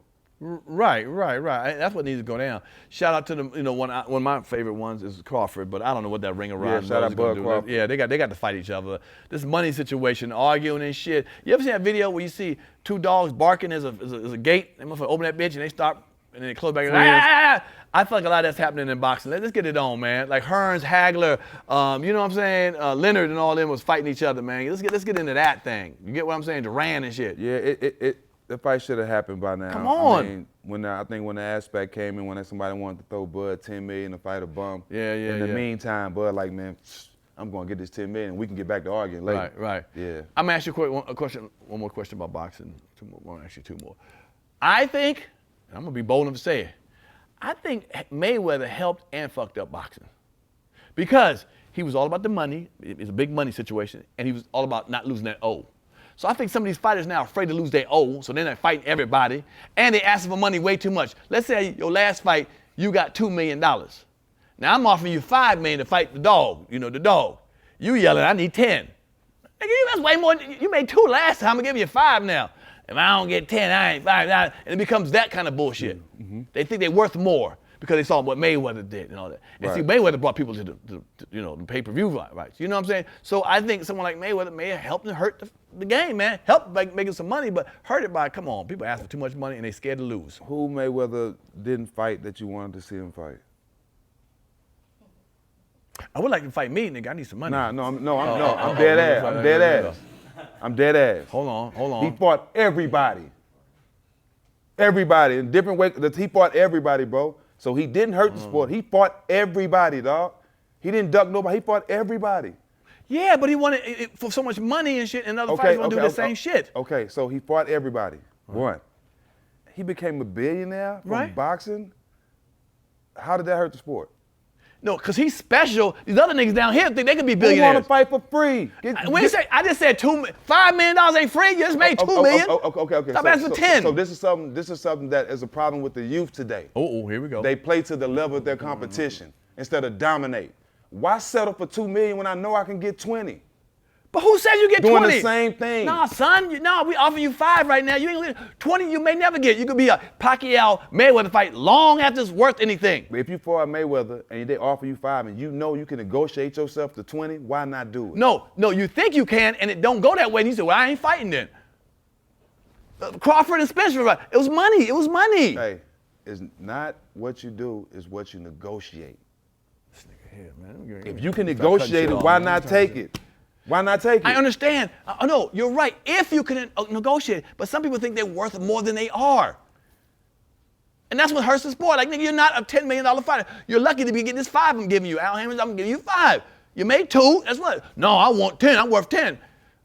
You're not worth it. We're not gonna fight you then. I mean, I've been an athlete, so I can't never let a motherfucker tell me what I'm worth. You can't tell me what I'm worth. I know that. Okay, well then you're gonna sit home and fight and 500,000 fighters. That's gonna be the L I'm gonna have to take. Okay, well then you're not gonna get that $5 million I'm gonna give you. You're gonna get your ass back into the $2 million and 1.5 million because you're worth more, but you're taking them fucking sucker ass fights for 1.5 million, 2 million.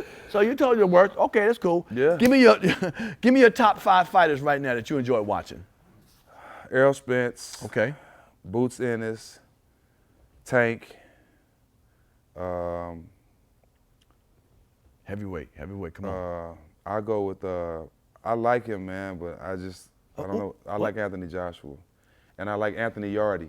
Hold on, I didn't hit Deontay Wilder. That's what I'm talking about, bro. Deontay Wilder. I like Deontay. He's just not a boxer to me. He's a puncher. Yeah. He's a puncher. Like you're not gonna see him throw combinations and weave and all that. Like, you know what I'm saying? Right. He's just going there try to lay one person out. And that's a talent. But I don't like that. I want to see hands. I want to see skills. Right. You know what I'm saying? Well, Anthony Yardy fighting somebody by get the breaks, but who he fighting? He fighting. Somebody gonna break them brakes. He fighting. Gonna break the brakes off that. He's fighting one of those Russian cats. Oh yeah. With the B. Arthur Beterbiev. Benavidez. No, not Benavidez. Arthur Beterbiev. Beterbiev? Yeah. Beterbiev. Yeah, not Benavidez. Beterbiev. Right. Arthur. Yeah, he's fighting Beterbiev. Yeah, well, let me tell you. That's going to be a good one. It's a KO by the 6th round, bro. Who, Yardy? Getting KO'd? He'll get knocked out. Just a friendly handshake bet. I'm going with Yardy. Let me take one of them diamonds. Yeah, I'm not. I get one diamonds off there real quick. I get one diamonds off there. All right. Well, I know you love fighting so much because you got a show on Showtime called Fight Town. Yes, sir. Talk to me about that a little bit. Alhamdulillah, man. That was a blessing, man. Like I said, we don't get these opportunities. I wasn't a basketball player that was on the commercials, you know, with the shoes selling out, you know what I'm saying? But the fact that I've been taking advantage and doing great in this space has popped up to a new show on Showtime called Fight Towns. And first episode is me hanging out with Boots Ennis. I like that. Cool Boy Steph, undisputed champ. Yep. And just, you know, going into what the boxers' lives are like. We know they can box, we know they train, but what jewelry store they shop at, what restaurants, what stores, you know, what clothes they like, and things like that. And I was able to spend some time with them, but I'm also training with them. Right. So we had like over 200,000 views in 2 days. So, damn. Well, me too. I appreciate the love. I watched you. Appreciate it. I'm part of that right there. Appreciate the love. I saw you boxing. You're a puncher. Yeah. Okay. Yeah. You're a puncher. I'm like, you know, it's different from a street fight. You know what I'm saying? It's different. Oh yeah. I've been fighting in the street my whole life. You know what I'm saying? The fights I did have, but boxing is totally different. Oh yeah. But it feels good to start to learn how to control it. You know what I mean? There you go. To try to prepare myself and to get my core strong and learn how to throw punches. I think that's been the best part for me, learning how to actually throw a punch. Right. You know what I'm saying? That makes it. I learned that I can knock somebody out with not even using all my strength. There you go. It's more of how I throw it and where I land. Sure. It's funny you say that. I've been boxing all my life, been to gyms, you know, part of the gyms in LA and all that. And I have sparred a couple of people who thought, you know, actors or whatever, I'll go 10 rounds. They laughing at I just you, say, bro. man, I mean, fuck them. They crazy. But I got videos. You can see me on video fighting some people. But I sparred Heavy D. I sparred David Allen Greer. AJ Johnson, Ezel, rest in peace. I sparred him. You sparred a whole bunch of bad body built motherfuckers too. Get the fuck out of here, man. We're gonna cut this out. We gotta cut this. Hey, yeah. What the fuck? Hey, I'm talking about. Man, but they were still smart. Hey, me and David Allen Grill talk on Instagram. You know he got a little keg right here. But that was years ago. That was years ago. They was in shape. Come on, man. It was 97, 98, man. Okay, back then. Okay, back then. Fuck Okay, outta back here, then. man. So don't do my guys like that, man. You pick some of the chubbiest guys in the business to box. I box who come in the ring with me, okay? Okay. I box who come in the ring with me. Damn. Shout out my boy Dave, man. He done destroyed my motherfucking shit. All right, man. I got a new segment on here, brother, that I want to play with you, man. I ain't done it with no one before. This is a new segment I want to do with you. It's called Broish or Hoish. All right. All right. So what it means basically is I'm gonna say some things, and what do you think that is bros can do this, or it's a little hoish if we do this, okay? And I'm gonna move the age to 25 and older, okay? So this is a mentality thinking of somebody 25 and older. As I tell you this, you tell me. And I want the answer within the first 3 to 5 seconds. You can't sit there and think about it for a while. What is your first inclination? Is this some hoish shit, nigga, or some broish shit? You ready? All right, let's do it. All right, y'all. Y'all ready? Here we go. Real quick. I'm gonna facials. Broish. Okay, broish. Yeah, I'll take care of my skin. Fuck you think. Yeah. What chick want old dust ass, snake skin face, motherfucker? Damn. You better get you Hell a no, face. hell And I no. get manis, petties, all that. Oh, well, okay, well, hold on. Cut it out. Okay, all right. Charm bracelets. Come on. Broish. Okay, right now. Pedicure, manicure. Broish. Manscaping. All over. Asshole, everything. Man, you do it yourself. Broish, I shave. Oh, that's bro. Underarms, Okay. Damn, private, man. all that. All right. Skinny jeans. Hoish. Oh, hoish. Okay, skinny jeans, hoish. That nigga. Okay, yeah, I got a couple crew members. Okay, you ready? Yeah. Wearing pink. Broish, it's a color. All right. That's all right. mental. You Okay. think I could wear pink and still whip your ass? Oh, okay now. I like that. Yeah. Okay. I know where you're gonna go with this one. Arguing with a female in public. That's hoish. Hoish. Hoish. You get nothing from gain nothing from demeaning a woman. That's hoish. Okay. Even at home? Period. Oh shit. What you do behind closed doors is the same person outside. I mean, what you argue with your girl at home? What you doing? It's still what you gain from it. Simping. Simp, my name was simp niggas do that shit. Right. I look at it as when I leave, that's the punch. That's the anything. I like that. That's why I do the same just shit. say nothing, That's how I put hurt my you. hands, and when I leave, you're gonna feel everything. Okay. Ooh. All right. You ready? Chelsea boots. I don't know what that is. Right there. Come on. Let's go. Let's go. That's hoish. Oh, hoish. Yeah, I got two pairs of them. I ain't putting that shit. God damn, my nigga. Shit on for All nothing. right, fuck it. All right, fuck. Oh, wait, boy, you a tight mother. Half my shit in here, I can't. Okay. All right, riding around a small electric car. Broish. Really? Yeah, that. You been like this with the I'm motherfucker? saying, You cool with that right there? That's in some Shit. people's budget. That don't make them a hoe. Damn, That's nigga. just it's in their budget. Electric car. Okay, all right, here we go. Eating pizza with a knife and fork. That's hoish. Yeah. Let that motherfucker cool off and pick that motherfucker up when they cool off, man. You ain't gotta do all that. You ain't gotta do all that? Yeah, you ain't gotta do all that, bro. You extra, too really? extra. Really? All right, here we go. If you agree with your homeboy, texting K, just the letter K. That's hoish. Oh. Yeah, I don't think I text no K. I go okay. Yeah, a thumbs up. I don't think I do the K. Yeah, that's hoish. All right. One more. You ready? Okay. Well, you know, just on some regular conversation, nothing special. Just want to talk to some. FaceTiming your homie. Broish, I do that all the time. Man, nigga, I know what you look like. I gotta see you too, nigga. Yeah. I know, nigga. That's hoish, nigga. Hey, how you doing, motherfucker? Any nigga that haven't FaceTimed his homie, you lying. They say you lying. No, Everybody that FaceTime hell on no. their partners. For what? You ain't never FaceTime. You ain't talking to no comedian on FaceTime ever. No, hold on. No, Hold on, what? No, I said regular conversation. Now, if you got some holes in the background, you want me to show me the hole? Cool. A regular or your house? conversation? No. For what, nigga? I know what you look like. Yeah, I think that's broish. I mean, Really? Yeah. What's up, Steven? How you doing, brother? You doing okay, brother? I see you. It's some What you eating, homeboys- man? What you eating over Yeah, there? it's some homeboys that I got good relationships with that I probably in the same state and don't see much. And I want to check on my brother. I want to see his face, so I FaceTime. I love my brother, so Yeah, I heard you. I don't mind doing it. I'm out hearing my niggas too. I can hear. Yeah, I gotta see your yeah, motherfucking yeah, face. I'm All dead. right, this ain't even a part of that. I just want to know this right here. When it comes to the vajayjay, hair or no hair? Balderman Davis. Really, man? No hair. Nah, son, hell really? Nah, nigga, don't want to try to Oh, get through R. all Kelly that ass to get- nigga and shit. You want Yeah, to see baby? Look nah, at baby laying next to I you, want nigga? to see it. Oh, 'cause dolphin looking that ass hair nigga. can hide some shit that you don't want. Oh. But I want to see that. I was supposed to be I want to see that. I don't want no hair hiding all kind of shit that pop up on your ass in the next 2 days.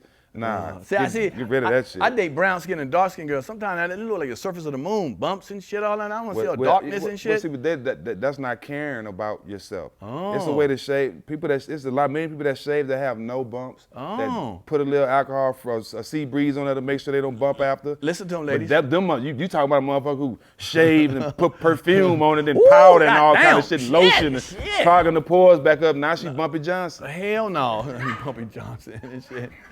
All right. We do a thing called IG creeping on here. What we do with this segment is when we go on your IG page, I get my crew to pick some pictures, and then we just explain what you was thinking, what was happening in these pictures and stuff. All right. All right. So the first time, I want to know what in the hell was you thinking right here? What the fuck is you got in this motherfucker? So, Shoe Town, nigga? You selling shoes, nigga? So I told you I was sponsored by Jordan, and what I'm doing right now is I got over 500 shoes. Damn. No, I'm talking about 500 shoes I'm giving away. I'm doing a shoe drive and a clothes drive to give back all this stuff to kids who need it. Parents can't afford it. There's a lot of new stuff that I'm just giving away, just doing a good deed. These are your shoes, right? Yeah. What size you wear? I wear 14. Who are you giving these shoes to, nigga? Hey, I guarantee, Africa? Someone in Africa, believe it or not, it's a lot of athletes. There's a lot of big old kids that need shoes. You know what I'm saying? I was 14? Yeah, Damn. And then it's a lot of designer shoes, too, that people would love to have that can't afford.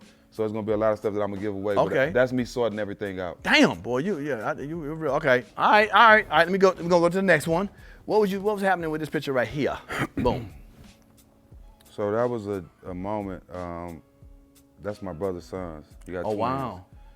And we had just had his funeral the day before that, and I was just spending some time with him, you know, just trying to keep their spirits right. And if you know me and my brother, he had twins, but they look just like me and him, one light skin, one dark skin, which is crazy. And they act like us too. So that was just me, man, just trying to continue to keep their spirits up and try to give them some understanding in the situation where there's no understanding. How are they doing now? They're okay. They're okay? Yeah, they're in sport. They're trying to, but it's hard to say how they doing. To not have I have their father, you know what I'm saying? I know you're doing the best you can. You don't live anywhere approximately close to them, do you? Nah, my whole family's down there in my hometown. They all live in Port Arthur. In Port Arthur. All right. Well, shout out to you, man, for doing the best you can with your nephews. All right, next picture. Let's see what we got. What was happening with this picture right here? Hold on. What was going on here, bro? Which one is you, bro? Which one is you? I'm getting flipped over. Right here? Yeah, I had him with that's my man, my little brother. We was in a basketball tournament at AAU, and we just fooling around the room, wrestling and shit. We did this all the time, but he getting best in right there. He was bigger than you. Yeah, he was bigger than me. Yeah, big boy right there. Yeah, legs and shit. Yeah, okay. He was bigger than me. Yeah. All right. Well, y'all came. I like the. That's that was some bullshit. It was a hotel. Yeah. I'm about to say, nigga, the motel, that $35 a night. I told you I come from it now. That's probably a Driftwood, a Motel 6. Hell no. Yeah, you know what I mean? All right, let's go to the next one. What do you think about this right here? Oh, I know what this situation is. Oh man, everybody know what this picture means. Yeah, man. You know what I'm saying? Like. It was just a moment that just happened, man. You know what I'm saying? I'm just walking with her on my shoulders, and, I just whispered to her, she was just looking at everything like, your daddy changed the world. I know that's right. And she just kept screaming it out. My daddy changed the world. And, that's one of the best moments of my life, man, because it was good to see her be happy and smile after everything she was going through at the moment. And I'm sure you still stay in contact with her? Yes. Right. How's she doing now? She's doing great. I mean, she had a little setback when Kanye mentions George Floyd name, and it came back up, and kids started asking her about it at school, and she called me and said, Uncle, why they still talking about my daddy? So that kind of brought her back a little bit, that people started asking her about it again. But for the most part, she's great for everybody that donated something, that called, that cared about it, donated money, bought her my house, anything. Right, sure. It's definitely been appreciated, and she's definitely been benefiting from all that. Right. And I want just a minute conversation on this. Kanye sometimes be dirting off on it. So we want to be like, come on, bro. And it's like, what the hell are you doing? That was unnecessary, what he said. You know what I'm saying? I know you don't know. What you think going on with the boy mind, man? I just think it's with me, the areas we come from, where we try to make it out and deal with family members dying from cancer for medicine, seeing your best friend get shot in the face. Like we deal with struggling. I've been able to have food, having to borrow sugar from the next door. Like all these things that we struggle coming up without, that could be mental health. But you can't touch $1 billion and let mental health be the excuse for you saying dumb shit. You know what I'm saying? Yeah, struggling and coming up, and that shit can have you scarred. But once you get to a certain point in life where you're a billionaire, that ain't no mental health. That's a 50-year-old man saying dumb shit. And you can say whatever you want about anybody else, because one thing about me, I never known when it became cool to speak on dead people. I'm from the old law. Sure. I'm under the old law. It's never been cool to me or to anybody that raised me or was around me to speak on dead people. And the fact that it's cool now, it lets me know that I don't relate to a lot of these motherfuckers. So Kanye say some deep shit, and some of the shit is off the wall, but he can say what he want as a man. Just keep George's name out his mouth.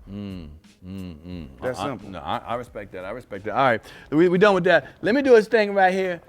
We got a thing called spin the wheel. Everybody come here and like to play spin the wheel.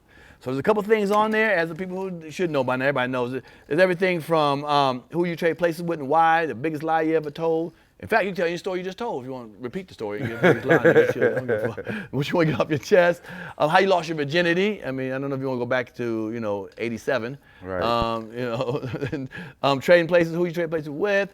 And your celebrity crush calls, where you call a celebrity with your cell phone, it's a fake call. I want to see your acting talents. Pick a celebrity, some fine celebrity woman, and how you can get her to come to your house, or she can come to your house, what your macking game was like. So, y'all ready to do the drum roll, y'all? You know we do the drum roll in here? Do a drum roll, and you spin it with all that Port Arthur spin, man. We see where it lands, y'all. Let's go, give him a drum roll, y'all. Let's go, hey!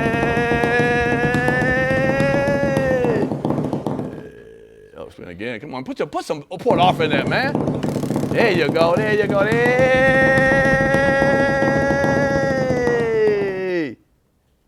Get it off your chest. Is there something you want to get off your chest you've been thinking about, man? Get off your chest, man. What the fuck's been bothering you, man? You know what? Yeah, let me get this off my chest. Mm-hmm. I stopped going on people's pages with insults and following them at the same time. If you're gonna insult them, don't follow them. I like that. Because that makes you look like an asshole. It's too many times where we getting insults and people jumping on our page saying crazy shit, and we look to see if they follow us, and they following us. If you don't like what we post, unfollow. So for all you people that feel like you have to follow me to insult me, you don't. Just insult me and go by your business. Don't you have to follow me. Just insult me, and you don't. But don't follow me. That makes you look real stupid, because how can you support me but hate on me? It don't make no sense. But that's kind of like the adage when people see a car wreck. They got to stop and slow down and watch it. Each car wreck, they got to watch it. That's nosy. That's how traffic starts. Ooh. You're not going to get out and go help the person. Right. You're not going to get out and go help them change the tire or anything and see if they're all right. So why stop? You're just being nosy. That's real shit. And that causes traffic, especially in Atlanta. Traffic starts in Atlanta from people being nosy. All right, well, damn it, there it is. All right, before I leave, let you go, I do a segment called 5 for 5, where I highlight a young comedian. Yeah. That I think is dope. Not just young, any comedian, I just think it's dope, should get a chance to see their, their situation. And I put them on this show, I'm gonna insert them into this show right here, and we get to watch them, and I want you to check this comic out. This is a new segment we do called 5 for 5. We're starting it off in the 3rd season. I want you to check it out. It's about to come on here. Let's check it out. 5 for 5. 5 for 5. 5 for 5. 5 for 5. 5 for 5. 5 for 5. Bring it up right now. Very funny young brother. I'm telling you, man. He brings that smoke. He brings the energy and that heat. I think y'all gonna love him, man. So give it up for the one and only Mr. Steve Brown.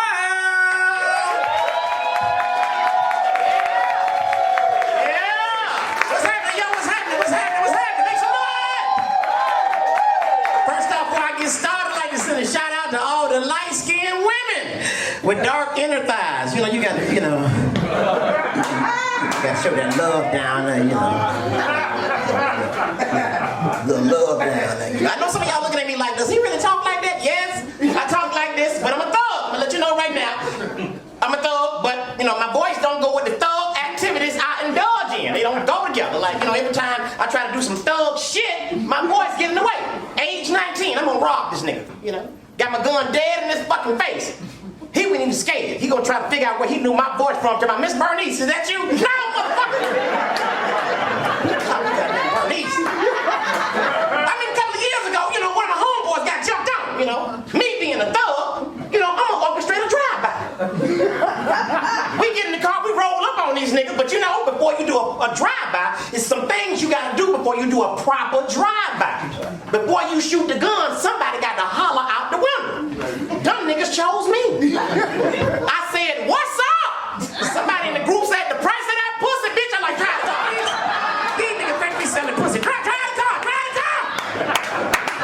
That time my voice almost got us all fucked. You know what I'm saying? My voice fucked up. I swear to God, man, people be walking up to me asking me if I'm trans. I'm like, hell no, I'm a grown-ass man. They tell me, no, not what you identify as. Like, bitch.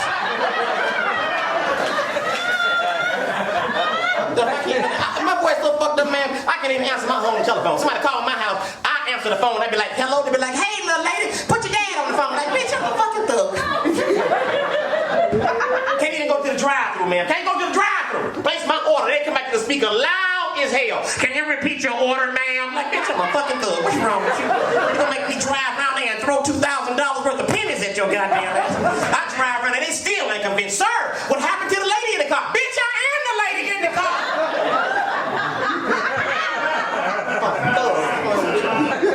Y'all, I just turned 55 years old. 55. That means I'm up on this health now. Black men, take care of yourselves. Take care of yourselves, black men, 2023. Because you know the only way a brother go to the doctor now, if he's itching or some shit and fell off, you know. Go to the doctor, brother, get checked. You know, I get checked regularly, you know. I recently I went for a colonoscopy, colonoscopy. For those of y'all that don't know, a colonoscopy is when they put you to sleep and put this microscopic camera up your ass to take pictures to see if you got colon cancer. But you gotta have proper insurance to get that done, you know. I went and got mine done. My insurance wasn't so good, so they gave me a bootleg doctor. You know, when you wake up from a colonoscopy, you wake up, no pain, you go home. After this colonoscopy with this goddamn bootleg doctor, I wake up in a lot of pain, come to find out, this nigga done put a whole Polaroid up my goddamn ass. I wake up, he's shaking the fin to me as soon as we develop this. Gonna be alright, you know.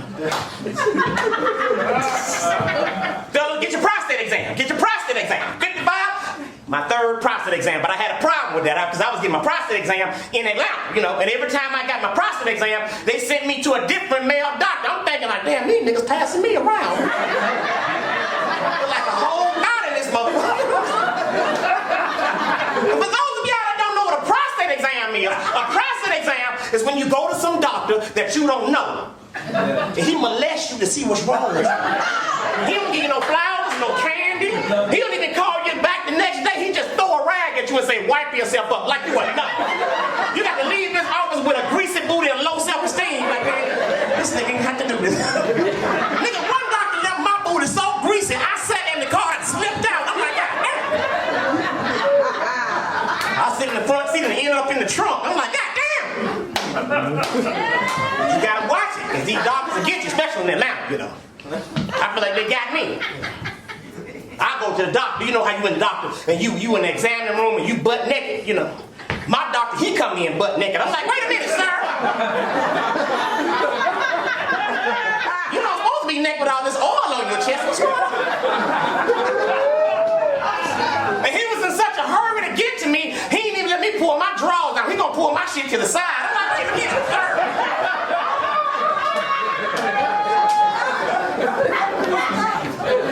So I finally got a position. Right, you know. I bent over. You know how you supposed to do, sir. I bent over. Put both my hands on the table. He get behind me. I feel a whole lot of pressure, you know. But that wasn't the fucked up part. The fucked up part was I look down, I see both his hands on the table like, what the fuck? So you got to be careful that doctor ain't choose for that prostate exam in Atlanta, because that time I got fucked. But see, the thing is, hey y'all, that's my time on Steve Brown. Thank y'all so much. I appreciate y'all. Shout out to my man Pierre. One more time, give up to Steve Brown. Steve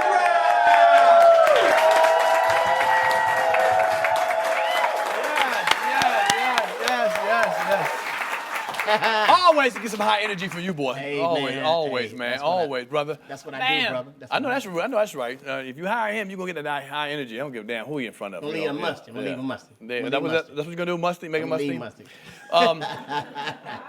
You know, you're one of those comics that I wondered sometimes, you know, why was another level? I look at myself sometimes, too, but I look at other people around, like, because, you know, you bring solid shows every time you perform. Right. And we've known each other, what, 20, 25 years, about? Yeah. About 25 years. Pretty much. Right. Have you ever thought about maybe some of the reasons, maybe, or what you did? What are you happy with where you are? You think you should be somewhere? You think you're underrated or something? I'm happy with where I am because this is the journey that God chose for me. Okay. But I will say that I'm like you. I've been blackballed before, Right. and it's common in the industry. It happens, but you know, you got to make a choice. Either you're gonna fight through it and believe in God, or you're gonna stop and be bitter. I chose to fight through it. That's why I'm here on your Hellified show, and I appreciate you having me here. I appreciate it. Well, speaking of fighting, nigga, you went viral one time. You was fighting in a comedy club in South Carolina. When dude came on stage and tried to kill me. He threw it, the microphones, chairs, and shit, all kind of shit with you. What was you going? Hey man, you know what? People don't realize it, but it wasn't even about me. He was already fighting. The camera just caught when he came up to me. He was fighting and all this shit with people in the audience or whatever. Something happened with him and his girl or whatever. And we made eye contact.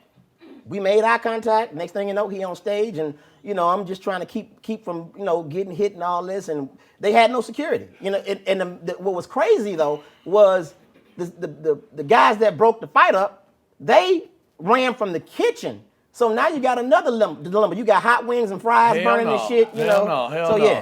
Yeah. Well, I've never seen it, but I've seen people come on stage and talk a little shit. But this was a real ready to, you know, if you'd have stepped 2 feet closer, it'd have been really ugly. You know what I'm saying? So you kind of weaved and dodged correctly. I was showing restraint. You know, we box. We do the boxing. I was like, holy shit. Yeah, he was wide open, but you know. Right.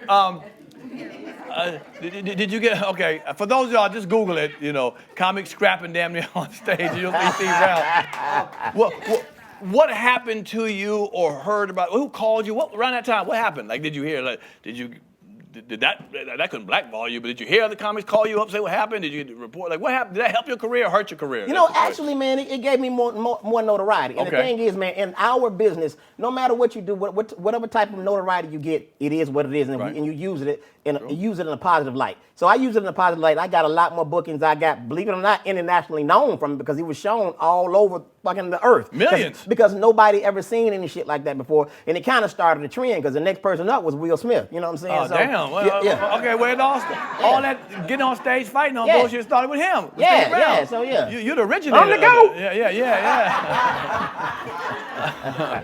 Now, all right, on my show, I had a lot of comics on my show. And one particular time, I had a gentleman, we all know him, Arnez J. Yeah. Okay, we had Arnez. And I had heard a story about you and Arnez J in Detroit, you know, beefing. Right. And I had him on the show, and he spoke on it.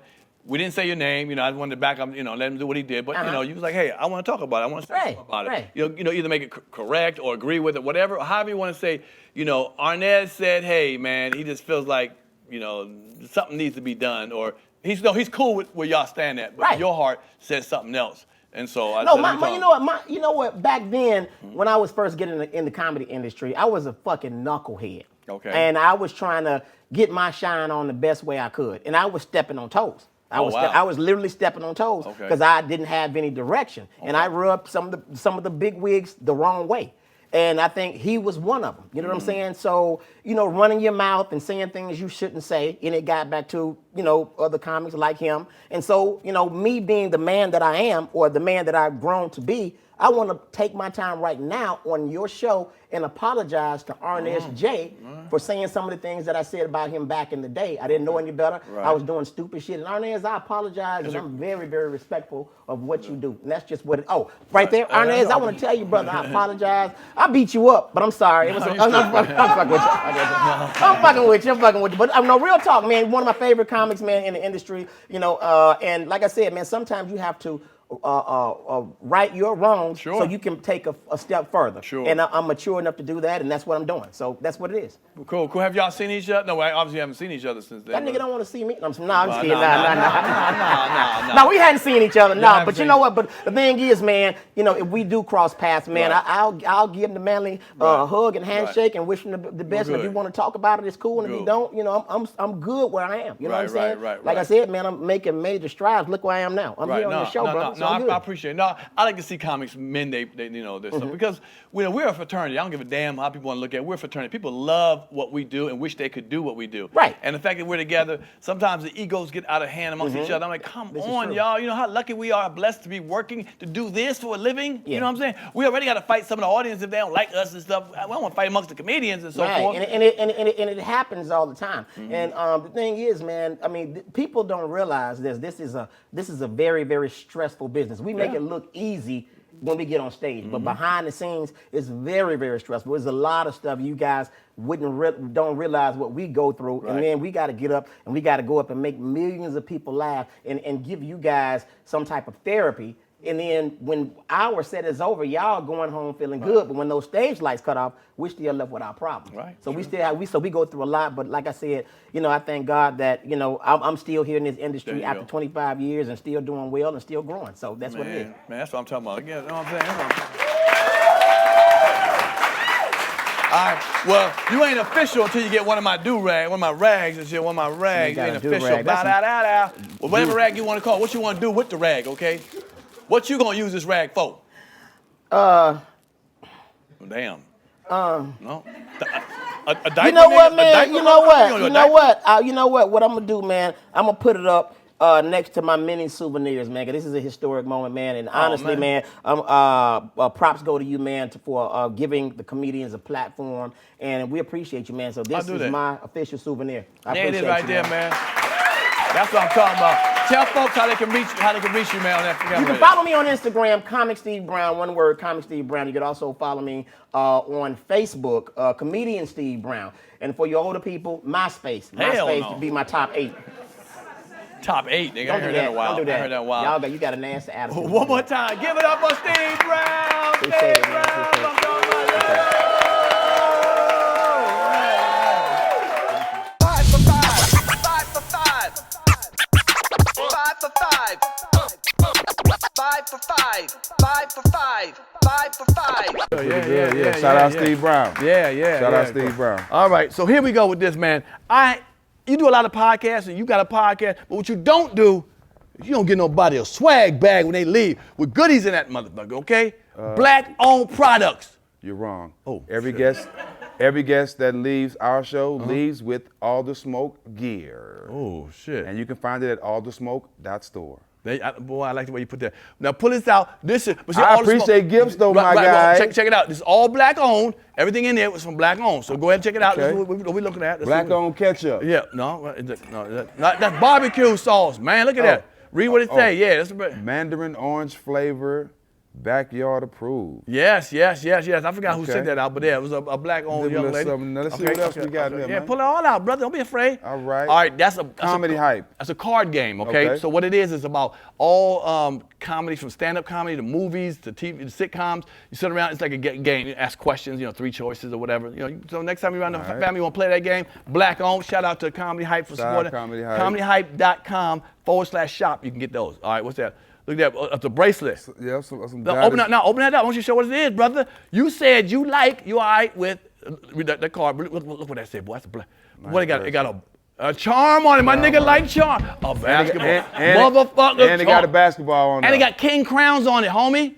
You a king. Thank you for all that you do for our community, Celestial Goddess. Boy, look at that, brother. How that bracelet look? Thank you so much, Celestial That's Goddess. real. That's real beat. I know. Did I say her name right? Yes, you did. Celestial Goddess. Did I say it right? Yeah, you did. Celestial there you Goddess, thank you so much. There you go. With a basketball charm and king crown. This is pretty dope. This is pretty dope. I hope you wear it. It's real shit, nigga. Yeah. I paid for it. All right. Appreciate it. All right. That's love. That's all love. right, we got more in there, brother. This is like Christmas, man, on my show. All right, it's like Christmas. All right, let's see what kind of book we got here. Woo! We got a book, My 100 Homies and Phonies of Hollywood. Ooh, I met a lot of people in Hollywood, bro. I'm quite sure you could do the same thing. Forwarded by Paul Mooney. Oh yeah, he wrote some shit on it. I'm gonna enjoy this. Yeah, bro. oh yeah. So each chapter is about a celebrity I met, my engagement with them, who was cool, who was crazy, whatever, and I kept it true. And a lot of celebrities seen that before. Steve Harvey brought me on the show talked about it. Gilbert. Nobody wanted to whip your ass from that? No, man, it's true shit, man. I'm 6'1", playboy. Okay. Okay. So nobody called me like, say, man, why did you say this shit? No, sir. Okay. No, sir. They all said, you know what? I remember that. Look at that. And look at that shirt. The quality. Now you're official. And I got some J's that go perfect with that. Come on, too. bro. That's why red, black, and green. The Oregon 5s. Ooh. Oh, damn. So you on that next level. Oregon 5s. They green with the red tongue. Damn. So there you go, right there. That right there is that's just because you was on my show. That's a do-rag or wash rag or whatever rag you want to put it on, man. It's fire shit. There you go. We give out all types of shit on my show, homie. You did. You like that right there? You can do whatever you want with it, brother. Okay. Appreciate you, my guy. Yeah. It's good. It's good for waxing a little cup in there. One of my sayings on Comedy Hype, I always say, put it in the comments, bro. Put it in the motherfucking comments. You know what I'm saying? There it is. Put it in the comments. My Earl Grey tea in the morning. There it is. Yo, man. Yo, Steve Stacks, man.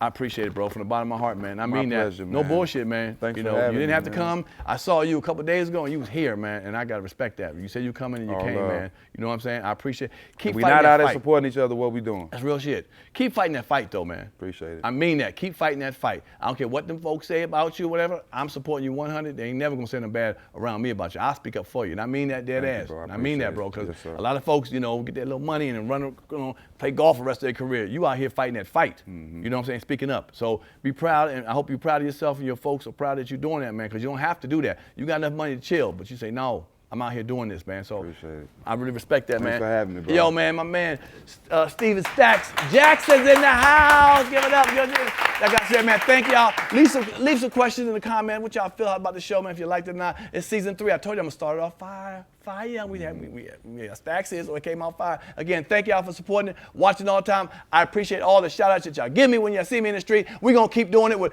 Pierre's Panic Room. It ain't just a panic room. You see me on Pierre's Panic Room. Put my name on that motherfucker. Okay? Put some respect on my name, damn it. Holla at y'all another time, man. God bless PPR, y'all. not PPP. There it is. Oh, there it is right there. PPR. Okay, got the PPP. All right, we'll holler at y'all later. There we go. What's up, world? It's Steven Jackson, a.k.a. Stack 5. You know I'm a survivor. I also survived Pierre's Panic Room. Just tune in. Turn me up a little bit. Turn me up a little.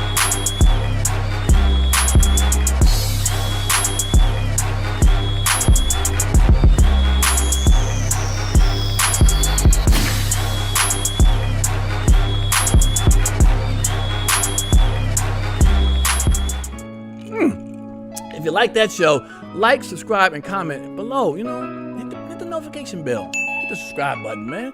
We want you around. Appreciate it.